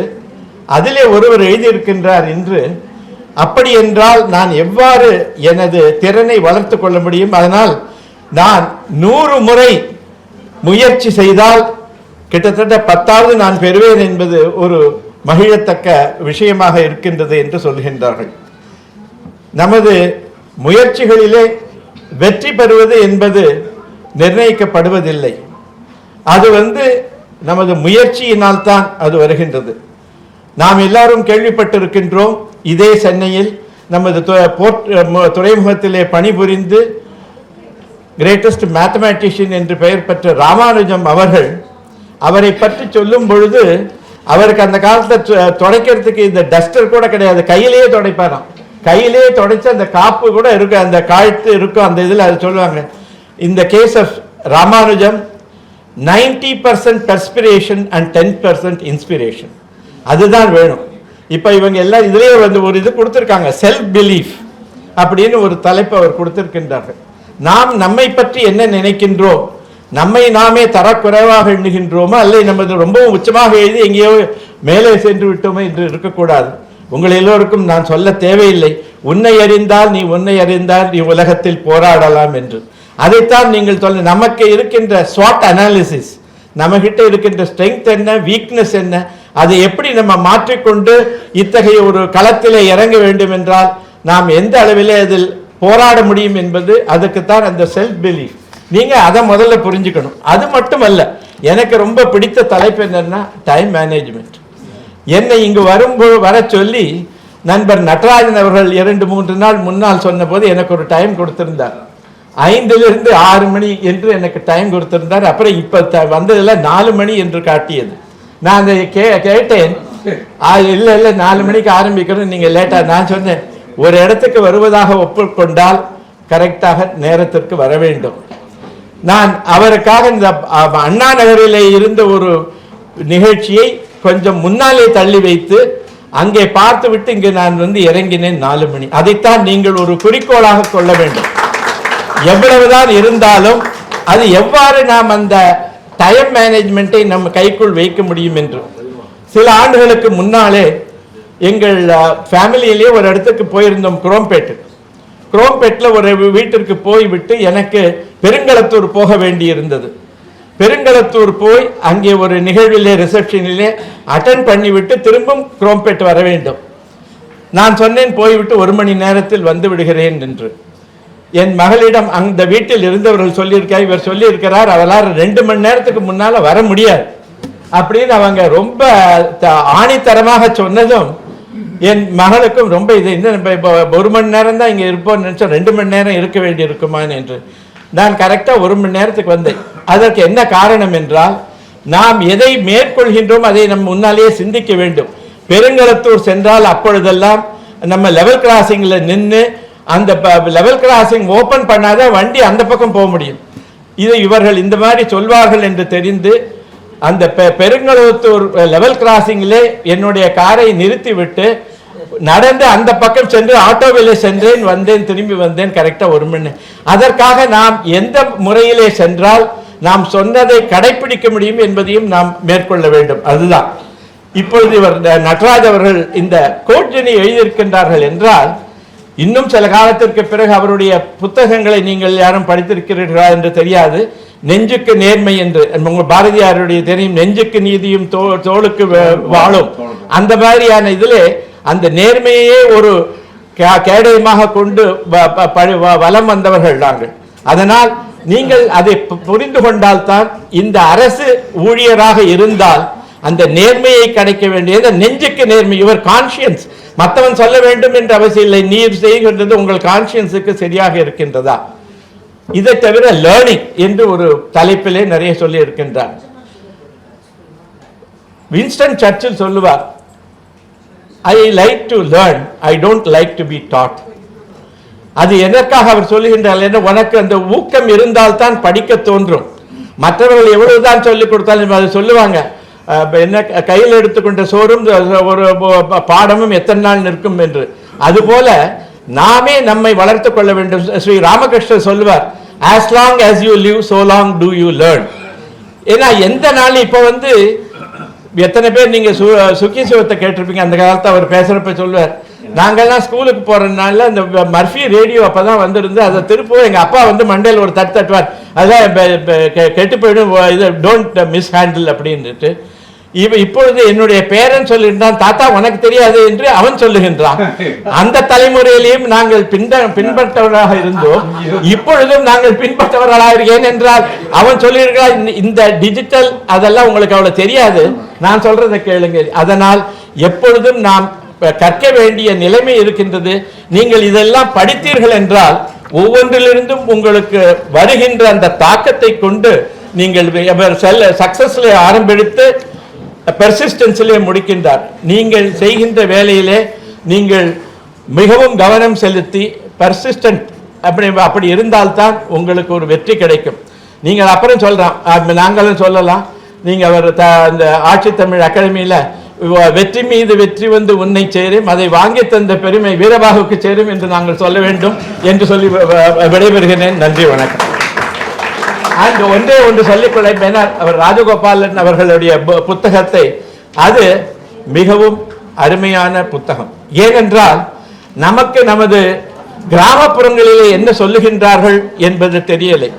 உங்கள் எல்லோருக்கும் தெரியும், தனுஷுடைய அப்பா கஸ்தூரி ராஜா ஒரு புத்தகமே எழுதியிருக்கின்றார். கலோக்கியல் இருக்கிறத பத்தி எவ்வளவு பெரிய புத்தகம், எப்படி அவர்களுடைய வழக்கங்கள் பழக்கங்கள் அதெல்லாம் இருக்கின்றன என்று சொல்லி. அது போல இப்ப நம்ம நிறைய பேருக்கு இந்த முது என்று சொல்ல ஆரம்பித்தார் ஆதிலட்சுமி அவர்கள். இங்கே இருந்தவர்கள் எல்லாம் தான் முதியோர்கள். அது முதியோர்களுடைய மொழி இல்லை, அது பழமொழி தான். முது என்பதை கூட ஏன்ஷியன்ட் என்கிற முறையில் தான் அதை சொல்லுகின்றோம். அந்த பழமொழிகளை பார்த்தீர்களானால் அதோடு சேர்ந்து இந்த ஃபோக்லோர், ஃபோக் டெய்ல்ஸ் என்று சொல்வார்கள், அதுவும் மிகவும் ரசிக்கத்தக்கது. ஒரே ஒரு இதிலே ஒருவன் இறந்து விட்டான், அங்கே அந்த அவனுடைய உடல் இருக்கின்றது.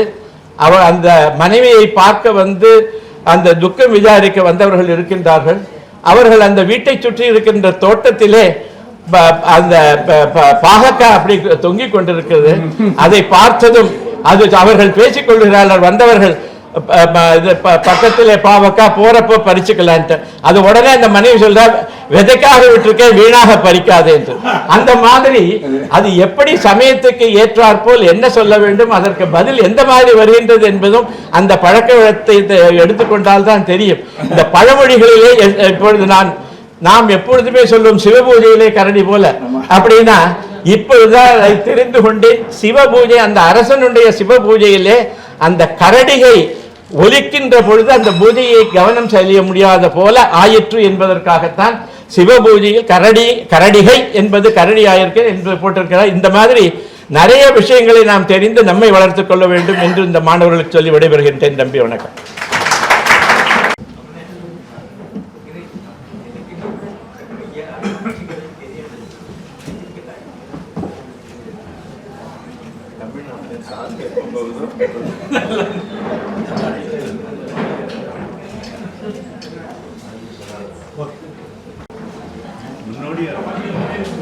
வாங்க வாங்க. உமாச்சந்திரன் பப்ளிகேஷன்ஸ் அப்படிங்கிறது என்னுடைய தந்தையார், அவருடைய பெயர் புனை பெயர் உமாச்சந்திரன். அவர் நிறைய கதைகள் எழுதியிருக்கிறார், நூற்றுக்கணக்கான கதைகள் எழுதியிருக்கிறார், நாவல்கள் எழுதியிருக்கிறார். பிரசித்தி பெற்ற நாவல் வந்து முள்ளு மலரும், அது சினிமா, அது திரைப்படமாக கூட வந்தது. ஸோ அவர் ஆரம்பித்த இந்த பிரசுரம் நான் ரிட்டையர் ஆன பிறகு இதை கொஞ்சம் ரிவைவ் பண்ணி இது மூலமாக நல்ல புத்தகங்களை வெளியிடுவது, அதில் வரக்கூடிய என்ன பணம் வருதோ அதை வந்து மக்களுக்கு, ஏழைப்பட்ட மக்களுக்கு உதவி செய்வது என்ற அளவில் இந்த பிரசுரத்தை நடத்தி கொண்டிருக்கின்றேன். இதில் கிட்டத்தட்ட ஒரு 30-40 புத்தகங்கள் நாங்கள் வெளியிட்டு விட்டோம். இதில் முக்கியமான போன 2 வருடங்களுக்கு முன்னால் நீங்களாக வந்திருப்பீங்க. அப்போ நண்பர் ராஜகோபாலோட புத்தகம் அது நம்ம வெளியிட்டோம். இப்போ வந்து ஒரு சிறப்பான ஒரு புத்தகம், ஏன்னா திரும்ப அவர்கிட்ட சொல்கிறது, ஏன்னா நிறைய ஒரு வாட்ஸ்அப்பில் இந்த மாதிரி அனுப்புவார். நண்பர்கள் வந்திருக்கிறீங்க, உங்களுக்கு தான் தெரியும். வாட்ஸ்அப்பில் இவரை பற்றி இந்த பழமொழிகளை பற்றிலாம் நிறைய அவர் அனுப்புவார். அப்போயே நான் சொன்னேன், இவ்வளோ என்ன சிறப்பாக இருக்கிறது, இதை நம்ம நூலாக வெளியிட வேண்டும். நல்ல ஒரு தமிழ் அறிஞர், அவருக்கு என்னமோ சரஸ்வதி நாக்கில் இருக்குது, அந்த அளவுக்கு அவருக்கு வந்து தமிழ் வந்து கொண்டே, பிரவாகம் மாதிரி வந்து கொண்டே இருக்கும். இப்போ ஆசு கவி மாதிரி ஏதாவது ஒரு கவிதை எழுதினா எழுதிடுவார். யாராவது ஒருத்தரை பற்றி நீங்கள் ஒரு பேரை எழுதி கொடுக்கணும், உடனே கிடைக்கிட்டு அழகான தமிழில் எழுதுவார். அதே மாதிரி இப்போ ஒரு சரித்திர நாவல் எழுதி கொண்டிருக்கிறார், இந்த பொன்னியின் செல்வன். அதுபோல் ஒரு பெரிய ஒரு சரித்திர நாவலை எழுதி கொண்டிருக்கிறார். அதை பிரசுரிப்பதற்கும் இந்த உமாச்சந்திரன் பதிப்பகம் தயாராக இருக்கிறது. நிச்சயமாக அதை நாம் செய்வோம். இதில் வந்து இந்த எல்லாரும் சொன்னாங்க இந்த பழமொழிகளை பற்றி தெரிந்ததும் என்று. முதல்ல என்கிட்ட அவர் சொன்னார், அது அவர் எழுதலை அதை பற்றி. வாக்கத்தவன் வக்கீல், போக்கத்தவன் போலீஸ். ஸோ இது வந்து வாத்தியார்னு போட்டிருக்காரு. ஏன்னா ஒரு வக்கீலுக்கு வந்து இது தேவை, ஆர்குமெண்டேட்டிவ் ஸ்கில் தேவை. இப்படி அம்மையார் சிறப்பாக அவங்க பேசினாங்க, அந்த மாதிரியான ஒரு ஆளுமை தேவை. அது வாக்கத்தவன், வாக்கு உடையவன் வக்கீல், அந்த வாக்கத்தவன் அப்படி நம்ம போட்டு. அது போக்கு காமன் சென்ஸ். போலீஸ்க்கு வேற ஒன்றும் தெரிய வேணாம், காமன் சென்ஸ் தெரிஞ்சால் இருந்தாலே போதும். You can be a good policeman நான் சொல்வேன் எல்லார்ட்டையும். அது மாதிரி போக்கத்தவன் போலீஸ் அப்படிங்கிற, போக்கு அறிந்தவன் போலீஸ் அப்படிங்கிற மாதிரி அவர் முதலே கிட்ட சொல்லிட்டு இருந்தார். அது மாதிரி நிறைய இந்த பழமொழிகள் நமக்கு தெரிய வேண்டியது. இதெல்லாம் கொஞ்சம் படிக்கிறதுக்கு நல்லாயிருக்கும். அதே மாதிரி நம்ம உபயோகப்படுத்தலாம். சில இதில் நம்ம உபயோகப்படுத்தும் போது நமக்கும் ஒரு பெருமையாக இருக்கும். அந்த விதத்தில் ஒரு பொழுதுபோக்கு புத்தகம் மட்டுமல்ல, எல்லாருக்கும் ஒரு நல்ல ஒரு புத்தகமாக இந்த ஒரு புத்தகம் அமைந்துள்ளது.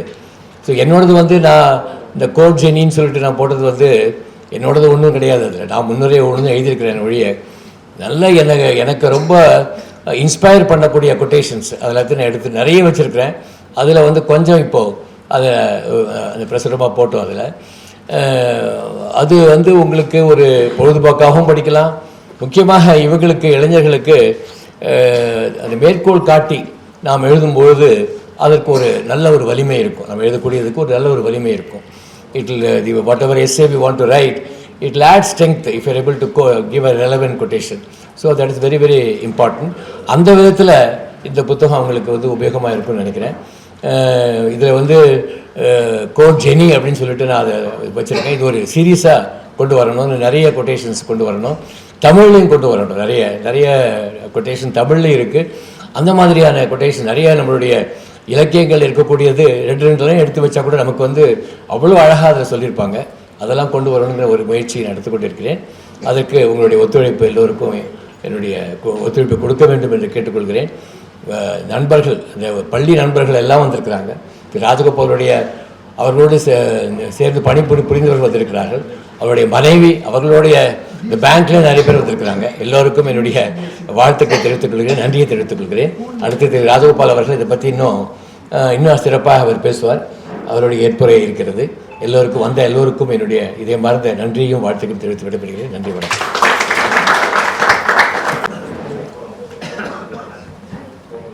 தாய்க்கு வணக்கம், தமிழுக்கு வணக்கம், உங்கள் அனைவருக்கும் வணக்கம். இது ஹிந்தியில் சொல்லுவாங்க, தால் மே ஹடி. இவ்வளோ நன்னா பேசுகிறவங்க எல்லாருக்கும் நடுவில் விட்டு பேசுனா அந்த ஒரு எலும்பு துண்டு நடுவில் வந்த மாதிரி தான், நல்லா சாஃப்டாக இருக்குன்னு கிடைக்கிற டாலுக்கு நடுவில் ஒரு எலும்பு துண்டு வந்த மாதிரி தான் இது. பொறுத்து கொள்ளுங்கள், முடியலன்னு எடுத்து போட்டுங்க. இது இந்த புத்தகத்தை நான் வெளியிட முக்கிய காரணம் என் நண்பர் நடராசன். நாங்கள் பள்ளியிலும் ஒன்றாக படித்தோம், கல்லூரியிலும். என்னுடைய தமிழின் தொடர்பை மறுபடியும் உறுதிப்படுத்தி கொண்டேன். எழுத ஆரம்பித்தேன். வாட்ஸ்அப்பில் எழுதுவேன், ஆரம்பத்தில் மெயிலிலும் அனுப்பி கொண்டிருந்தேன். சிறுகதைகள் எழுதுவேன், 100க்கு மேற்பட்ட சிறுகதைகள் எழுதியிருக்கிறேன். அதுவும் உமாச்சந்திரன் பதிப்பகத்தில் லைனில் நின்று கொண்டிருக்கிறது, வெளியே வர. ஸோ அப்பொழுதுதான் சென்ற வருடம் என்னுடைய கவிதை தொகுப்பை, தார்கோல் எனும் கவிதை தொகுப்பை இவர் வெளிக்கொண்டு வந்தார். அதுதான் என்னுடைய முதல் தமிழ் பதிவு. ஆங்கிலத்தில் சிறுகதைகள் பதிவிட்டிருக்கிறேன், அதுதான் என் முதல் தமிழ் பதிவு. அதற்கு பிறகு அதை தொடர்ந்து இந்த பதிவு இதை கொண்டு வர வேண்டும் என்று என்னை இவரோட முயற்சியினால் தான் வந்தது, என் முயற்சியினால் அல்ல. இந்த நடராஜ் இவர்களுக்கு என்னுடைய மனமார்ந்த நன்றி. இவர் பொது தொண்டாற்றுவதில் இவரை பற்றி எல்லாருக்கும் தெரியும். இவரை பற்றி ஒரு கவிதை எழுதியிருந்தேன் சில வருடங்கள் முன்னால். மயிலை வாழ் மக்கள் மனதில் உரை மாணிக்கம் என்று. அவர் மயிலை வாழ் மக்கள் மனதில் மட்டுமில்லை, இவர் பலருக்கும் உதவி செய்திருக்கிறார். எல்லார் மனதிலும் உரையும் மாணிக்கம் என் மனதில். அவருக்கு வாழ்த்துக்கள். உடல்நலம் சிறந்து இருக்க வேண்டும். இம்மாதிரி பல தொண்டுகள் அவர் செய்து கொண்டே இருக்க வேண்டும். அடுத்ததாக உமாச்சந்திரன் பதிப்பகம் அவர்கள்தான் என்னுடைய முதல் புத்தகத்தையும் வெளிக்கொண்டு வந்தவர்கள். இவர் சொல்லிவிட்டார், உன்னுடைய எல்லா புத்தகங்களும் உமாச்சந்திரன் பதிப்பகத்தில் தான் வரப்போகிறது என்று. எனக்கு என்ன போச்சு?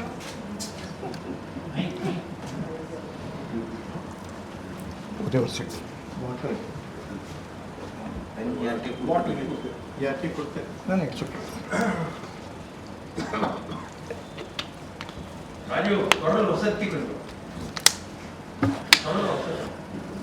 குரலை வசத்தணுமா மைக்க வசத்தணுமா?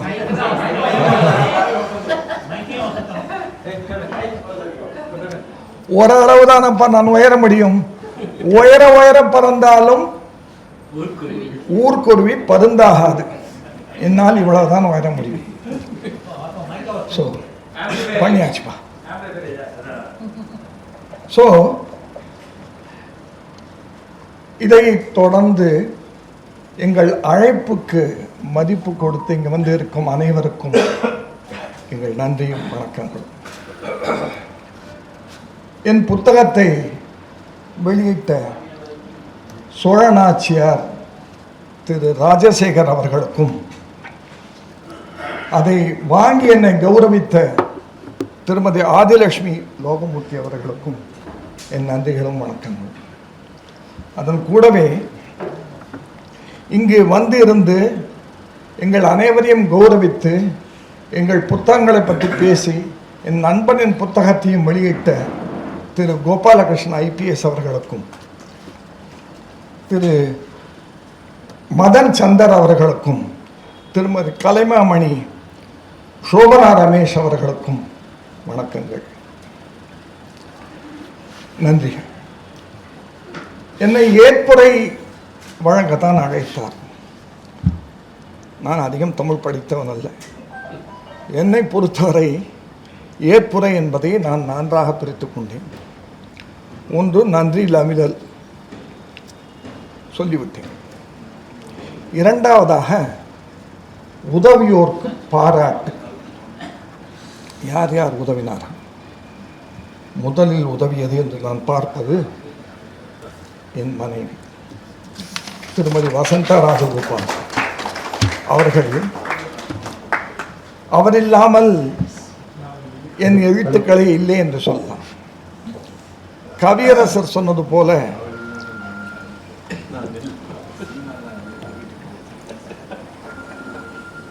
உன்னை கரம் பிடித்தே வாழ்க்கை ஒளிமயமானதடி, பொன்னை மணந்ததனால் சபையில் புகழும் வந்ததடி. நன்றி. அதற்கு அடுத்தபடி அவரும் அதற்கு அடுத்தபடி என் மகன் மகள் இருவரும் இங்கு இல்லை. ஒருவர் அமெரிக்காவிலும் இன்னொருவர் மருத்துவராக மான்செஸ்டரிலும் இருக்கிறார்கள்.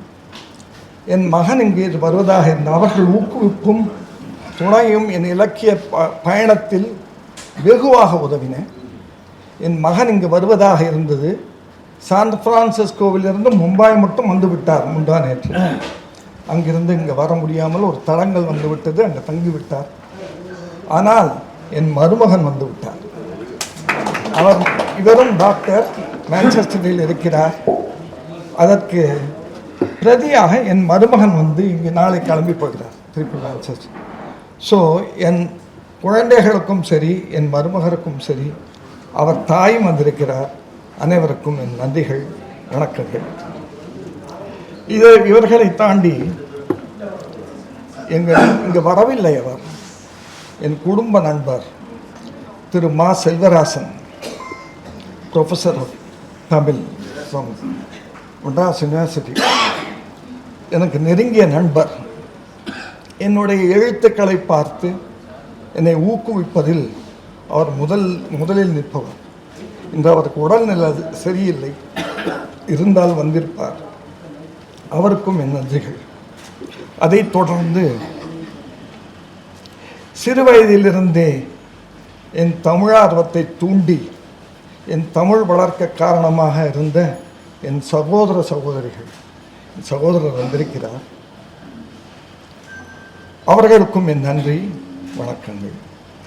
இதையும் தாண்டி என் நண்பர்கள், பள்ளி நண்பர்கள், நடராசன் அவரையும் சேர்த்து என்னுடன் கூடவே துணை நின்ற பள்ளி நண்பர்கள் இங்கே இருக்கிறார்கள். எல்லோருக்கும் நன்றி. நன்றி சொல்லிவிட்டேன். அதற்கு அடுத்ததாக பாராட்டுகளையும் சொல்லிவிட்டேன் என்று நினைக்கிறேன். ஏற்றுக்கொள்ளுங்கள். இப்பொழுது நாம் பழமொழிக்கு வருவோம். இதையே பேசி எவ்வளவுதான் பேசுறது, நன்றி நன்றியிலே நன்றி நன்றி. நாம் பழமொழிக்கு வருவோம். இந்த பழமொழி என்பது நம் முனைவர் ராஜசேகர் மாதிரி இருப்பவரை கேட்டால் பட்டறிவு வெளிப்பட்டால் பழமொழி என்பார். அனுபவத்தில் முதிர்ந்த பழுத்த மொழிகள் என்பார். ஆய்ந்து அடங்கி அவிந்த சான்றோர்கள் கொடுத்த சிந்தனை சிதறல் என்பார். எனக்கு அதெல்லாம் சொல்ல தெரியாது. என்னை மாதிரி பாமரனை கேட்டால் பழமொழி என்றால் பழமையான முதுமொழிகள் என்றேன். பழம் என்னை போன்ற பழுத்த மனிதர்கள். பழம் அவர்கள் கொடுத்த மொழி, ஆய்ந்து அறிந்து உணர்ந்த மொழி என்று. மூன்றாவதாக பழம் போன்ற மொழி என்று. உண்ணவும் எளிது, ஜீரணிக்கவும் எளிது, இனிப்பாகவும் இருக்கும், சிறப்பாக இருக்கும். இதைத்தான் நான் பழமொழி என்று பயணிப்பேன். இதையே வைரமுத்து மாதிரி யாரையாவது கேட்டால் அம்மி அடித்தவோ கும்மி அடித்தவோ அத்தனை பேரும் சொல்லுதப்பா என்பார். அதற்கு அடுத்தபடி அவர் நாட்டு நெசவு நெஞ்சவு நாட்டுப்புறத்தில் சொன்னதப்பா, அதுவும் உண்மைதான். அவையும் பழமொழிகள். சொல்லவடை என்று சொல்லுகிறோம், அவையும் பழமொழிகள். ஸோ இப்பொழுது நான் இந்த தலைப்பை ஏன் எடுத்துக்கொண்டேன் இந்த புத்தகத்துக்காக,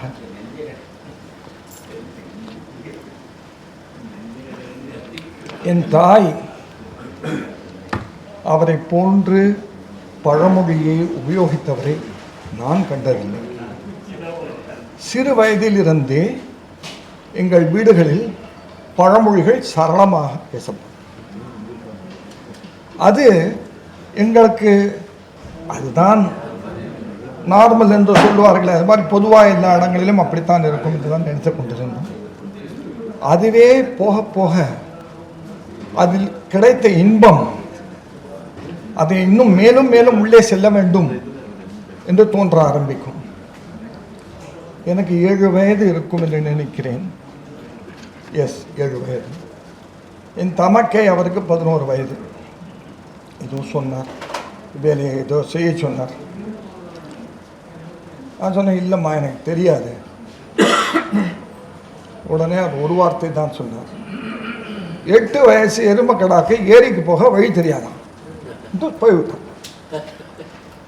நான் எனக்கு 8 வயசுலேயே 7 வயசுனா, சரி 7 வயசு எருமக்கடாக்கு ஏரிக்கு போக வழி தெரியாது. அதன் பொருள் நீ அடிக்கட்டின முட்டாள் என்பது. எனக்கு அப்பொழுது 7 வயசு தான். இருந்தாலும் அந்த பழமொழி மிகவும் பிடித்து இருந்தது. எவ்வளவு அழகாக அருமையாக ஒரு சிறு வரியில் தன்னுடைய அத்தனை ஆதங்கத்தையும் வெளிப்படுத்தி விட்டார். என்னையும் ஒரு மடையன் என்று சொல்லிவிட்டார். அது என்னை எருமக்கடா என்று அவர் சொன்னது கூட எனக்கு பெரிதாகப்படவில்லை. இவ்வளோ அழகாக சொல்லிவிட்டார். இம்மாதிரி பழமொழிகளை நாமும் மேலும் மேலும் பழக வேண்டும் என்பது அன்று ஆரம்பித்தது. அன்றிலிருந்து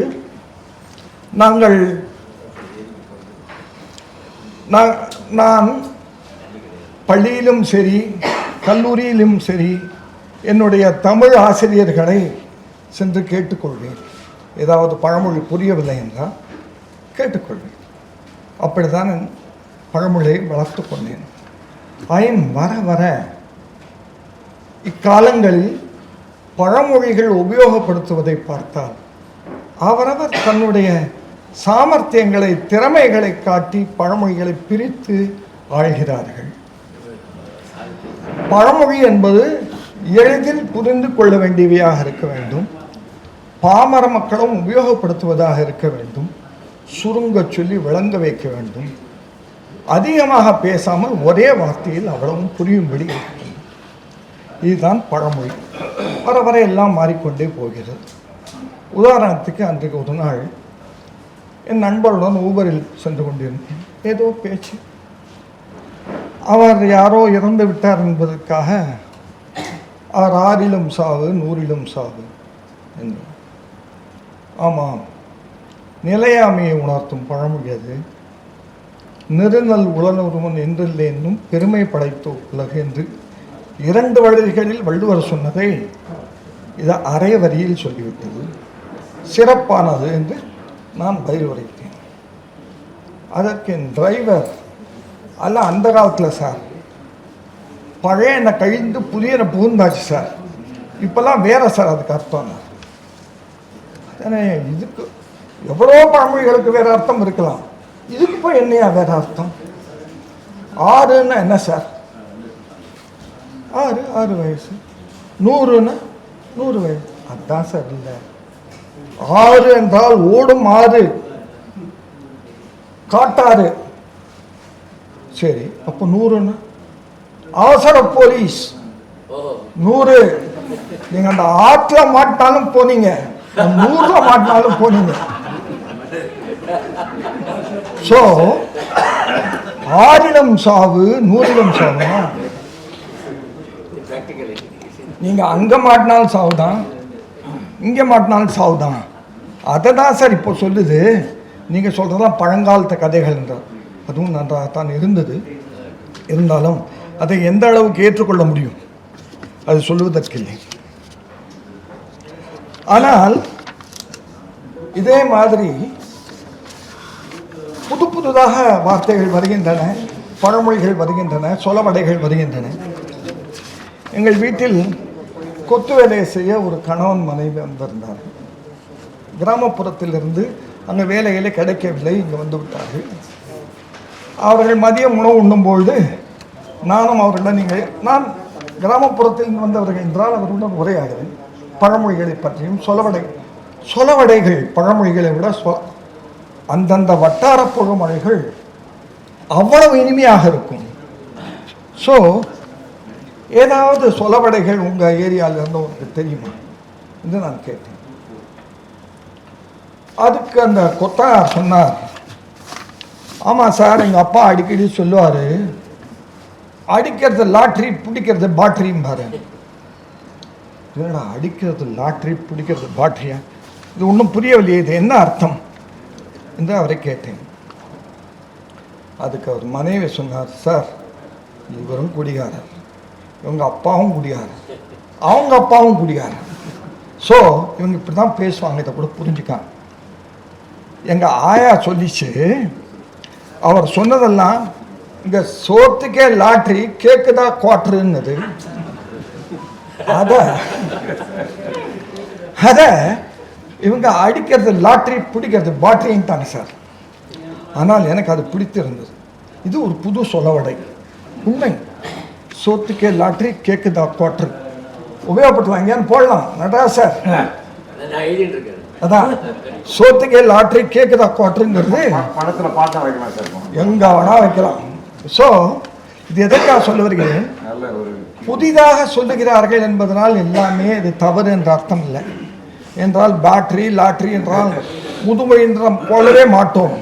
ஆனால் சொலவடை என்று பார்க்கும்பொழுது அது மிகவும் சிறப்பாக இருக்கிறது. இப்பொழுது நான் சில திரிந்த பழமொழிகளை சொல்லி சில நாட்டுப்புற பழமொழிகள், வேடிக்கையான பழமொழிகளை சொல்லி முடித்துக் கொள்கிறேன். நார்மலாக எனக்கு எங்கே என்னுடைய நண்பர், அவரை உங்களை கடைசியில் வாழ்த்துகிறேன், எனக்கு அவர் 15 நிமிஷம் தான் கொடுப்பார். இங்கேயே உட்காண்ட சார் சாரும்பார், இன்னைக்கு பின்னாடி உட்காண்டேன், என்ன நல்லா பேச விட்டார் அவர். நன்றி. சில எனக்கு அரசனை நம்பி புருஷனை விட்டார் போல். இதை சினிமா பாட்டை, அரசனை பார்த்தா பொண்ணுக்கு எல்லாருக்கும் தெரியுமே, புருஷனை பார்த்தா பிடிக்காது, ஏற்றி விட்டாங்க. ஸோ ஏதோ அரசன் பணம் நிமிந்தவனை பார்த்து பெண்கள் ஓடிவிட போகிறவன், அதன் பொருளே வேறு என் புத்தகத்தில் எழுதியிருக்கிறேன். ஆனால் அதற்கு ஒத்த இன்னொரு பழமொழியும் இருக்கிறது. அரச மரத்தை பார்த்து அடி வைத்து தொட்டு, அரச மரத்தை சுற்றிட்டு அடி வைத்து தொட்டு பார்த்தான். எதுக்காக சொல்வது, அரச மர காற்று காலையில் சுற்றி வந்தால் கருப்பை வலுவடைய செய்யவும் விரிவடை செய்யவும் உதவும். அங்கே பிள்ளையாரும் உட்கார்ந்துருப்பார். நார்மல் பிள்ளையாரையும் சுற்றுற மாதிரி ஆச்சு, அரச மரத்தையும் சுற்றுற மாதிரி ஆச்சு. அதற்கான பலன் வரும் என்பதனால். அதனால் அதை மட்டும் சுற்றிவிட்டு புருஷனை விட்டு விட்டால் எங்கிருந்து நடக்கும்? அதை தான் அரசனை பார்த்து புருஷனை விட்டார் போல் என்று சொல்வதாக வந்தது என்பார்கள். அதே மாதிரி நாம் எப்படி உபயோகப்படுத்துகிறோம், உள்ளதும் போச்சு நொல்ல கண்ணான்னு எளிதாக சொல்லுவோம். அரசனை பார்த்து புருஷனை விட்டா உள்ளதும் போச்சு நொல்ல கண்ணான், அதுவும் ஒன்றுதான். அடுத்தது, நான் 7ஆம் வகுப்பு படிக்கும் பொழுது என் வயது உள்ளவர்களுக்கெல்லாம் ஞாபகம் இருக்கும், பயங்கர ரேஷன், ஒன்றுமே கிடைக்காது. எது வேண்டுமானாலும் நாங்கள் டியூசிஎஸில் போய் நிற்க வேண்டும். அதுவும் 1.5 கிலோ 2 கிலோ கொடுப்பார்கள், போய் வாங்கி கொண்டு வருவோம். நான் பள்ளி விட்டு வந்த உடனேயே என் தாயார் ரெடியாக நின்று கொண்டிருப்பார். கையில் ஒரு பையும் என் பையில் சில மணியும் வைத்து போயிட்டு வந்துருக்கு. அது வாரம் ஒரு 2 முறை போகும்படி இருக்கும். அவ்வளவு மோசம். நீங்கள் யாரும் நம்ப மாட்டீர்கள் எந்த அளவுக்கு பற்றாக்குறை இருந்தது என்றால். அந்த 62, 63, 64 அந்த காலகட்டத்தில் வெகுவான பற்றாக்குறை. அங்கு போனால் மணிக்கணக்கு நிற்க வேண்டும். அதனால் நான் என்ன பண்ணுவேன், நண்பர்கள் 2-3 பேரை கூட அழைத்து கொண்டு, அவர்கள் கொஞ்சம் வசதி படித்தவர்கள், இவர் வீட்டு மாதிரி.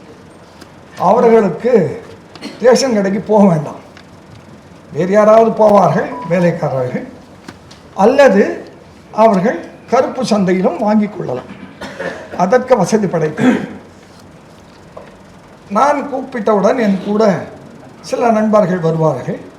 அங்கே வம்பளந்து கொண்டிருப்போம், விளையாடி கொண்டிருப்போம். எனக்கு 2ம் ஆயிற்று, பொழுதுபோக்கும் ஆயிற்று, வீட்டுக்கு காரியமும் ஆயிற்று. திட்டவும் மாட்டார்கள், வந்துவிடும்.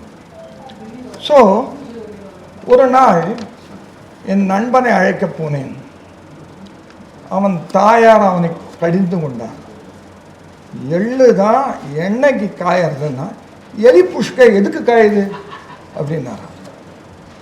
எனக்கு ஒன்றுமே புரியவில்லை. அதனால் நான் எள்ளு எண்ணெய்க்கு காயுது, எலி புஷ்கை எதுக்கு காயுது. அவனை விட மாட்டேன்னு சொல்லிவிட்டான். நான் போய் திரும்பி வந்து வீட்டில் கேட்டேன், அம்மா இந்த இதுக்கு என்ன அர்த்தம்? அவர் சொன்னார், எள்ளு காய போட்டு தான் எண்ணெய் எடுப்பார்கள். அந்த எள்ளை கிடங்குகளில் அடுக்கி வைத்திருக்கும் இடங்களில் எலிகள் நடமாட்டம் அதிகமாக இருக்கும். எலிகள் இருந்தால் புழுக்கையும் இருக்கும். அது அந்த எள்ளுடன் கலந்து கிடக்கும்.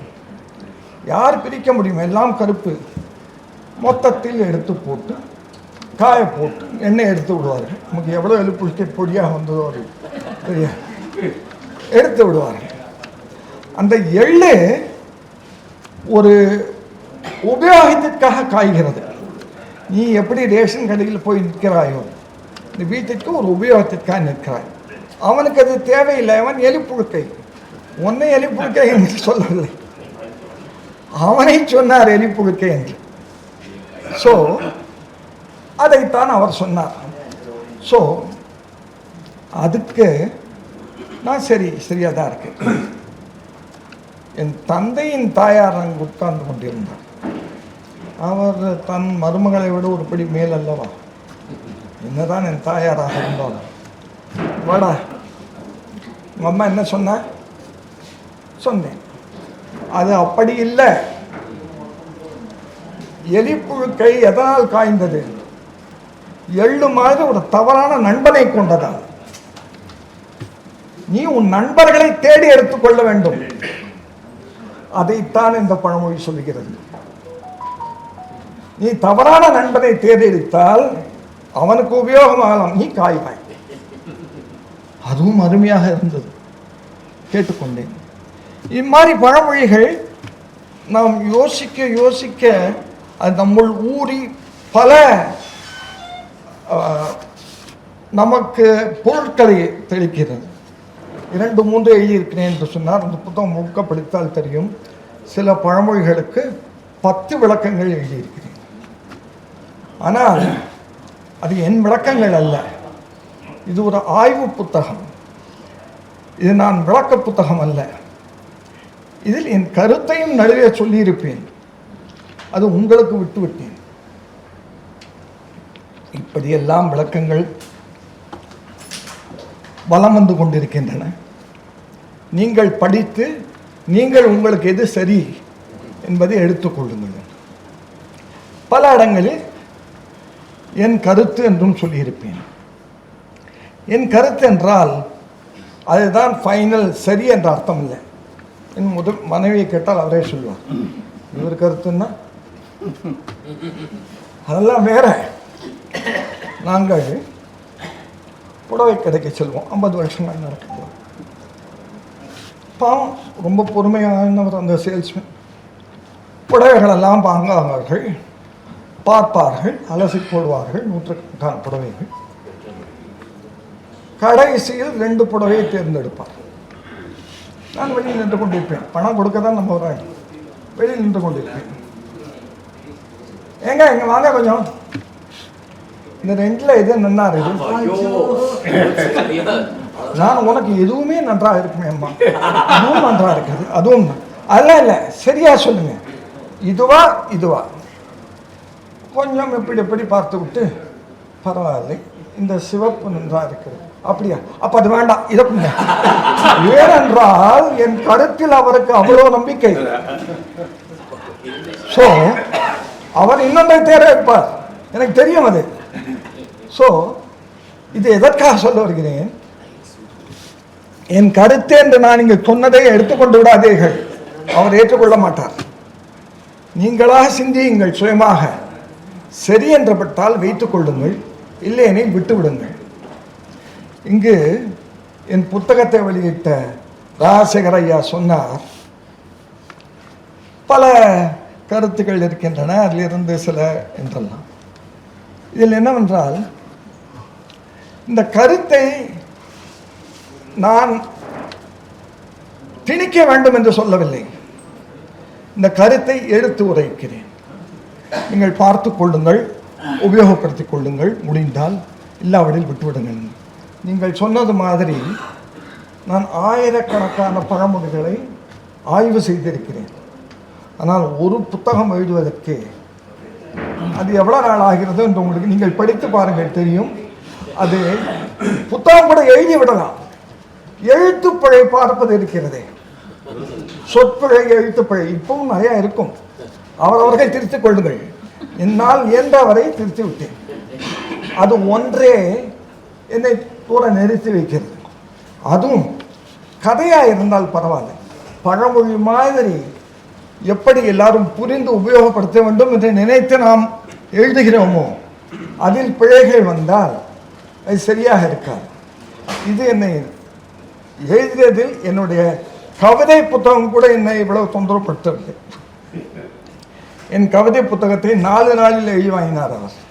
சரி சரி, ஆனால் இந்த புத்தகம் 4 மாதம் ஆகிவிட்டது. இதை சரி பார்ப்பதற்கு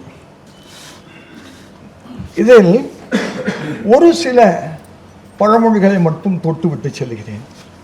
நார்மலாக நம்மெல்லாம் உபயோகிக்கும் பழமொழி தான். வர வர மாமியார் கைதப்பல ஆனா, எல்லாருக்கும் தெரியும். அது என்ன வர வர மாமியார் கைதப்பல ஆனா? இது என் நண்பனிடம் கேட்டேன். இல்லைப்பா, அவங்க எங்கிட்ட ரொம்ப அன்பாக நடந்துப்பாங்க, எல்லாம் நடந்துட்டு இருந்தாங்க. எங்கள் வீட்டுக்கு வந்தாங்க, இருந்துட்டு இருந்தாங்க. போக போக என் மனைவி எங்கள் அம்மா தலையில் எல்லா வேலையும் கட்டிட்டாங்க. ஆரம்பத்தில் இவங்க பண்ணியிருந்ததுலாம் போக இதெல்லாம் அவங்க தலையில் கைத மாதிரி வீட்டில் பொதி சுமக்கும்படி ஆகிவிட்டது என்று அவன் சொன்னான். எனக்கு ஒரு டவுட், இது உங்கள் அம்மா வந்ததுக்கு பண்ணாங்க, அவங்க அம்மாவும் உனக்கு மாமியார் தானே, அவங்க எப்படி கவிதை கையில மாதிரி ஆவாங்க? அதை கேட்காதப்பா. அவங்க அம்மா வந்தா நார்மலாக என் பொண்டாட்டி மட்டும்தான் திட்டுறாங்க, அவங்க அம்மாவும் திட்டுவாங்க, உதைப்பாங்க. நேரடியாக பண்ணாட்டாலும் மறைமுகமாக கவிதை உதைக்காத. நார்மலாக நம்மிடம் நடந்து கொண்டிருந்தது உதைக்கும் அளவுக்கு போய்விடும். அதைத்தான் அந்த காலத்தை அனுபவித்த எவரோ சொல்லி இருக்கிறார். இதெல்லாம் நம்பும்படியாகவா இருக்கிறது? தேடினேன். கைதை என்பது ஊமத்தம் காய், கசக்கும். பார்க்க ஆரம்பத்தில் மிக அழகாக இருக்கும், ஆனால் அது நாளாக ஆக அது உறுத்த ஆரம்பிக்கும், கடித்தால் கசக்கும். அதைத்தான் ஆரம்பத்தில் மிக அழகாக அன்பாக இருந்த ஒரு மாமியார் கைதை போல் மாறினாள் என்று சொல்லி இருக்கிறார்கள். நாம் கைதை ஆக்கி விட்டோம். மாமியார் தான் என்ன பண்ணாங்க. ஸோ இதே மாதிரி ஐயாக்காக சொல்லுகிறேன், இந்த விளக்கம் பலரும் கொடுப்பதில்லை. இந்த புத்தகத்தில் கொடுத்திருக்கிறேன். மண் குதிரையை நம்பி ஆற்றில் இறங்குதல். இதில் எல்லாரும் என்ன சொல்லுவார்கள்? நான் ஸ்கூலில் படிக்கிறச்ச கூட ஒரு பையன் கேட்டான், அடி வாங்க தெரிஞ்சான். அவன் கேட்டான், ஏன் சார் மண் குதிரை தெரிஞ்சால் அது மேலே ஏறிண்டு ஆற்றுகளில் போய் இறங்கணும் அப்படின்னு. அடி வாங்க தெரியும். அவர் சொன்னது இதெல்லாம் ஒரு மாதிரி புரிந்து கொள்றதுக்காக தான் சொல்கிறது, ஆற்றுல கரைஞ்சி போடும், அதனால தான் மண் குதிரைன்னார். சரி, விட்டுட்டோம். அதுக்கப்புறம் கல்லூரியில் வந்தபோது என் கல்லூரி ஆசிரியர் இதுக்கு அது மண் குதிரை இல்லை, மண் குதிர். ஆற்றின் நடுவே சேர்ந்திருக்கும் மண்கள் அவற்றின் மேல் நிற்கலாம் என்று நின்றால் உள்ளே இறங்கிவிடும். அதை நம்பி அதில் இறங்காதே, மண் குதிர். சரி, அதையும் ஏற்றுக்கொண்டேன். அதன் பிறகு ஒரு தமிழ் முனைவர் பட்டம் பெற்ற ஒருவருடன் பேசிக்கொண்டிருந்த பொழுது அவர் சொன்னார், அப்பா, குதிர் என்று மண்ணுக்கு கிடையாது, நெல் குதிர் வீட்டில் வைப்பார், அதுதான் குதிர். இதெல்லாம் மண் குதிர் என்பதெல்லாம் இவர்களாக கொண்டு வந்தது. எதிலாவது இறங்க வேண்டும், இறங்கினால் அமுங்க வேண்டும், அதுக்காக கொண்டு வந்தது. இது மண் குதிரை இல்லை. பண்டை காலங்களில் ஆற்றோரமாகத்தான் நடந்து செல்வார்கள் வழிபோக்கர்கள். ஆற்றில் நீர் ஓடும் பொழுது இறங்கி தண்ணீர் பிடித்து குடித்துக் கொள்வார்கள். ஆற்றோரமாக சென்று கொண்டிருப்பார்கள். கோடை காலங்களில் ஆறு வற்றிவிடும். நீருக்காக அலைவார்கள். அப்பொழுது காணல் நீர் கண்ணில் ஸ்ரீ கணேஷ் என்று அங்கே சார்ட்டாக இருக்கிறார். என்னை பார்க்க வந்தார். எந்த அவனோட புக்கு எழுத வரப்படுறாங்க, பழமொழிகள் புத்தகம். ஆமாம் நட்ராஜ் தான் போடுறேன் இருக்கிறாரு, பண்ணிட்டு இருக்கிறோம். எங்கள் அம்மா உன்னை கேட்க சொன்ன. நான் சொன்னேன் என் நண்பன் பழமொழிகள் விளக்கம் எழுதுகிறான் என்று. எங்கள் அம்மா உன்னை கேட்க சொன்னாங்க. என்னப்பா அது? காற்றுள்ள போதே தூற்றிக்கொள். அதான் என்ன? நான் சொன்னேன் when you get an opportunity, use it. அதுதான்ப்பா, உனக்கு நேரம் கிடைக்கும் பொழுது, காலம் கிடைக்கும் பொழுது, உனக்கு அதுக்கு ஏற்ற சூழ்நிலை வரும்போது அதை உபயோகப்படுத்திக்கொள். அதுதான் பொதுவான பொருள் என்றேன். அவன் இல்லை, என் அம்மா உன்னிடம் சொல்ல சொன்னார். என்னடா சொல்ல? அவன் அம்மாவுக்கு 95 வயதாக. நானே நேராக போய் பார்த்துட்டேன், அந்த உடல்நிலை சரியில்லை, அதனால தான் நான் என்னை பார்க்கணும்.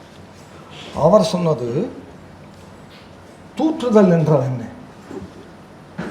முரத்தில் ஏற்றி தூக்கி போட்டு அதிலிருந்து தூசுகளை எடுத்து தானியங்களை சுத்தம் செய்கிறோம். காற்றுள்ள போதே என்றால் உனக்கு மூச்சு காற்று உள்ள போது. தூற்றிக்கொள் என்றால் உன்னை சுத்தப்படுத்திக் கொள், பிறருக்கு உதவி செய்து கொள். நீ கீழே விழுந்த பிறகு உன்னால் ஒன்றும் செய்ய இயலாது. இது சொல்ல வந்தது, எப்பொழுது உனக்கு மூச்சு காற்று இருக்கிறதோ அப்பொழுதே உன்னை சுத்தப்படுத்திக் கொள். இது உண்மையான விளக்கம் என்று நான் சொல்ல மாட்டேன். ஏனென்றால் பாமர மக்களுக்கு புரிவதற்காக சொன்னவர்கள் அந்த காலத்தில் பாமர மக்கள் புடைத்து தான் செய்திருப்பார்கள். காற்று எப்போ அடிக்கிறதோ பண்ணிக்காடான்னு சொல்லியிருப்பாங்க. ஆனால் இந்த விளக்கமும் சிறப்பாக இருந்தது. அதனால தான் இதை சொல்ல முடியும். இத்துடன் இது பெரிதாக போய்கொண்டே இருக்கும். கவலைப்படாது, இதை முடித்து விடுகிறேன். சில பழமொழியை மட்டும் விளக்கம் இல்லாது சொல்லிவிட்டு, ஏனென்று எனக்கு மிகவும் பிடித்த சொலவடைகள், மிகவும் பிடித்த சில சொலவடைகளை சொல்லிவிட்டு முடித்து கொண்டு விடுகிறேன். நான் கிராமப்புறங்களில் போயிருந்த பொழுது அங்கிருந்த வயதானவர்களிடம் கூட பேசிக்கொண்டிருந்தேன். ஒரு வயதான மூதாட்டி சொன்ன வார்த்தை இது. உங்களுக்கெல்லாம் தெரிந்திருக்கும், எனக்கு அப்பொழுது தெரியவில்லை. நொங்க தின்னம் ஓடிப்பட்டான், அதை நோண்டி தின்னம் மாட்டிக்கிட்டாங்க. அவ்வளவு அருமையான பொருள். அதை நான் யோசித்து பார்க்க பார்க்க, எவனோ நொங்கை திருடினான், அவன் முடிந்தவரை நோண்டி தின்னு விட்டு ஓடிவிட்டான். அதை கீழே போட்டான். வேற ஒருத்தன் அப்படி போன வாங்க ஒரு நொங்கு இருக்கு, அது எதையா நோண்டி எடுக்கலான்னு நோண்டிட்டு இருந்தான். அவன் பாவம் பசி சைடா வந்தவங்க அவனை பிடிச்சிட்டு நீ தான் திருடின்னு ஆச்சாங்க. அதுதான் இதை நான் எக்ஸ்பிளைன் பண்ண போகிறதில்ல, எதுக்காக இங்கே சொன்னேன்னு. இது மிகவும் அருமையான பழமொழி. நொங்கத்தனம் ஓடிப்பட்டான், நோண்டித்தனம் மாட்டிக்கிட்டான். அது எனக்கு மிகவும் பிடித்திருந்தது. அதுடன் பார்க்கும் பொழுது தேன் எடுத்தவன் புறங்கை நக்காமல் விடுவானா என்பார்கள். அது நாம் எல்லோரும் உபயோகப்படுத்துவதுதான். அது மருந்தும் விருந்தும் 3 நாள் என்று ஒரு பழமொழி. அது 3 நாளைக்கு மேலே ஒரு மருந்து இருந்து சாப்பிட்டு அதாவது சரியா இல்லைன்னா பிரயோஜனம் இல்லை. விருந்து 3 நாளைக்கு மேலே ஒரு இடத்துல உட்காந்து அடிச்சு தொத்திடுவாங்க, அதுவும் பிரயோஜனம் இல்லை. 3 நாள் தான் என்பதாக நாம் பொருள் கொள்கிறோம். இதை என் தாயிடம் கேட்ட பொழுது அவர் சொன்னது, இது அப்படி இல்லை. ஞாயிறு, செவ்வாய், வியாழன் இந்த 3 நாட்களும் அந்த காலத்தில் சித்த மருத்துவர்கள் மருந்துண்ண என்று வைத்திருந்தார்கள். அதே மாதிரி திங்கள், புதன், வெள்ளி 3 நாட்களும் விருந்துண்ண என்று வைத்திருந்தார்கள். மருந்தும் 3 நாள், விருந்தும் 3 நாள். இது வரது பார்த்தால் ஒரு நாள் மருந்து, அடுத்த நாள் விருந்து, அடுத்த நாள் மருந்து, அடுத்த நாள் விருந்து என்பது தின்று விட்டு மருந்து திங்க வேண்டும் போது இனி அந்த காலத்தை அப்படி வைத்திருந்தார். அப்போ சனிக்கிழமை என்றால் சிரவாரம், நடந்ததே மறுபடி நடக்கும். அதனால் மருந்தும் வேண்டாம் விருந்தும் வேண்டாம். நீராடு, சனி நீராடு, என்ன தேய்ச்சி குளிப்பா, உடம்ப பார்த்துக்கோ விட்டாங்க. அது என் தாய் சொன்னது. இதே கிராமப்புறத்தில் முதல் நாள் வாழை இலை, 2ஆம் நாள் தையல் இலை, 3ஆம் நாள் போடா இலை வாடா இலை போடாங்கிற அளவுக்கு வந்துடும். அதுதான் இது கிராமப்புறத்தில் அவங்க அன்றாட வாழ்க்கையில் காண்பதை அழகாக எடுத்துரைக்கிறார். சொலவடை என்னும் பெயர். இதையெல்லாம் இதை கவர் பண்ணுது வைத்துக்கொள்ள, அதெல்லாம் உங்கள் தயவு. ஸோ இது என் தாயும் அடிக்கடி உபயோகப்படுத்துது. இது ஒரு மேனேஜ்மெண்ட் பழமொழி, வில்லேஜில் எல்லாம் யூஸ் பண்ணுறது. காட்டானுக்கு நீட்டானுக்கு முடக்கானுக்கு நொண்டி குதிரைன்னா. காட்டான் மீன்ஸ் லேண்ட்லார்ட், காடுகள் உடையவர் காட்டான். நீட்டான்னா அவரோட மேலாண்மை. நீட்டான் அவர் தான் போய் எல்லாத்தையும் நீட்டுவார், நோட்டீஸில் நீட்டுவார், எல்லாம் பண்ணுவார். அவரோட மேலாண்மை. அவர் ஒரு காரியம் பண்ணோன்னா டேய் போய் பண்ணிட்டு வாங்க. நீட்டாக என்ன பண்ண அவர் போக மாட்டார். அவர் ஒரு முடக்கான், உடம்பு முடியாத கை கால் ஊனமாக இன்னும் தடுப்பார். அவரை போய் நீ போய் கொடுத்துட்டு வா. அவருக்கு கூட ஹெல்ப் பண்ணிருக்கிற ஒரு நொண்டி குதிரை. அதை எடுத்து நான் அவர் போய் கொடுத்துட்டு எப்போ காரியத்தை முடிக்கிறது. இதுதான் மேனேஜ்மெண்ட்டில் நடக்குது. They keep on passing the buck. இதையே என் தாய் சொல்லும் பொழுது சற்று மாற்றி சொல்லுவார். நீ வாத்தியார் வக்கீல் சொன்ன மாதிரி பழமொழிகளும் மாறி வருகின்றன பல இடங்களில். அவர் சொல்லுவது காட்டாளுக்கு நீட்டாளுக்கு முழமாளுக்கு ஜானாளுக்கு வர கிடையாது.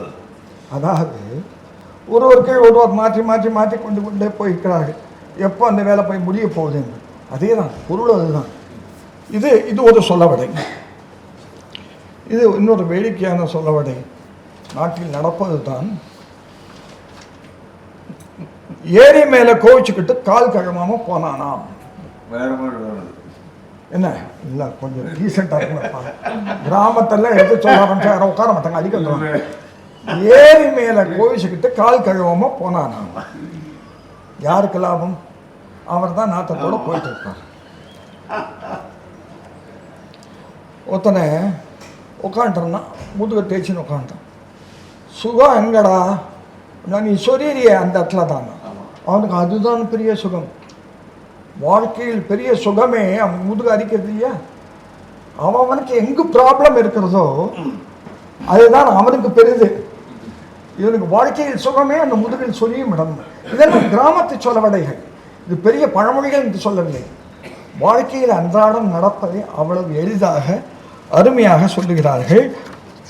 கொல்லிக்கட்டை எடுத்து தலை சொன்னின்ற மாதிரி, விளக்கமாட்டு கட்டுக்கு பட்டு கொஞ்சலமா, இதெல்லாம்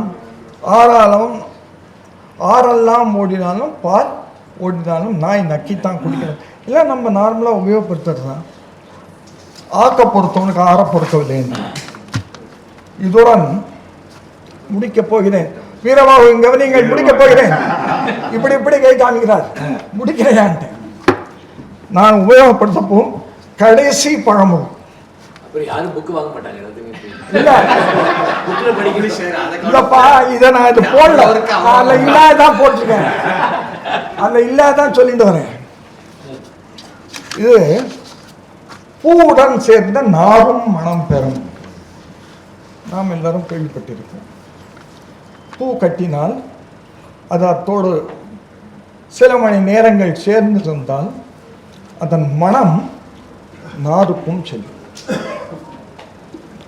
பூ உதிர்ந்தாலும் சரி, சென்றாலும் சரி. அவர் தான் பூ, நான் நார். உங்களுக்கு தெரியும், எனக்கும் மனத்தை கொடுத்து விட்டார். அவருடன் சேர்ந்திருக்கிறார். நன்றி.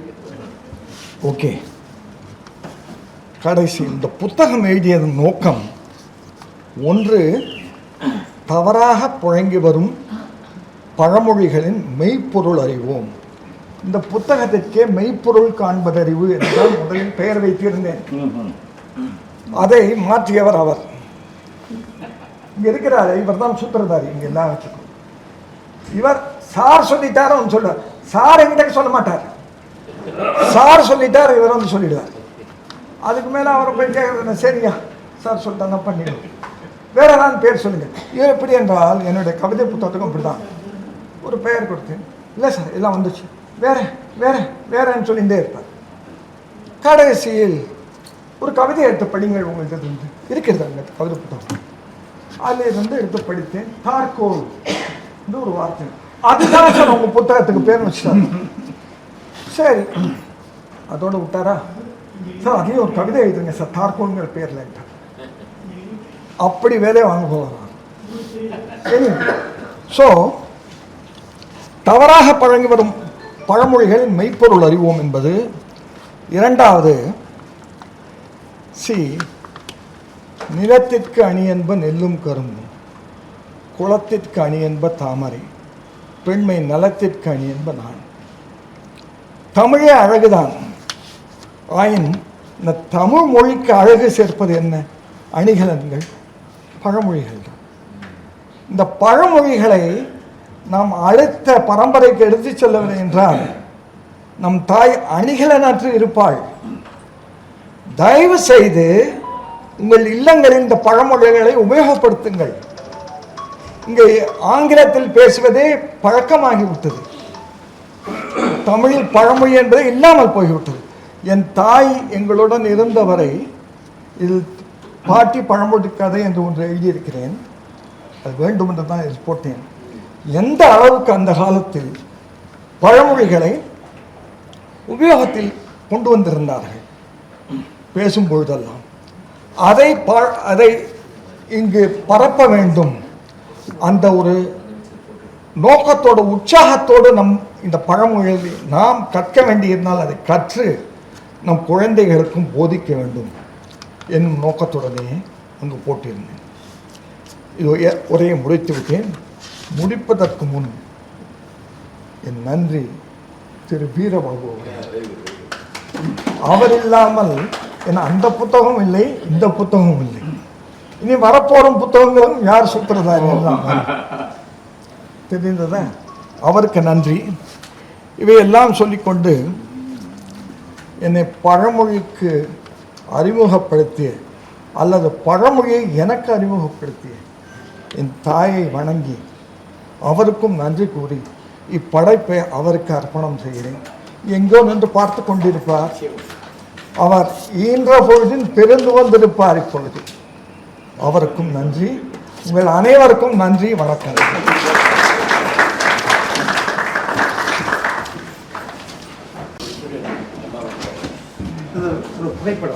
நூலாசிரியர் அவர்களுக்கு டாக்டர் நடராஜன் ஐபிஎஸ் அவர்கள் சிறப்பு செய்யும்படி அன்போடு கேட்டுக்கொள்கிறேன்.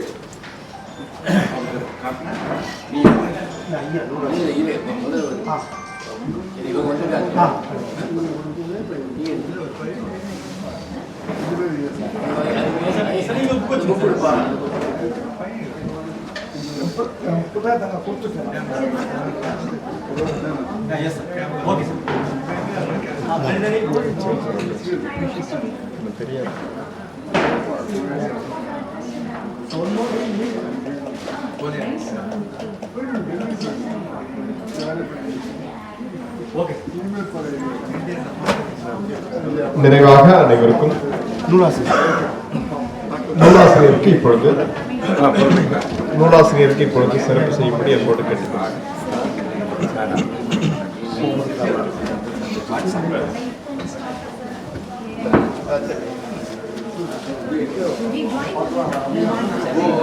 சார் அப்படியே ஒரு group sir sir sir sir sir ஒரு நிமிஷம்.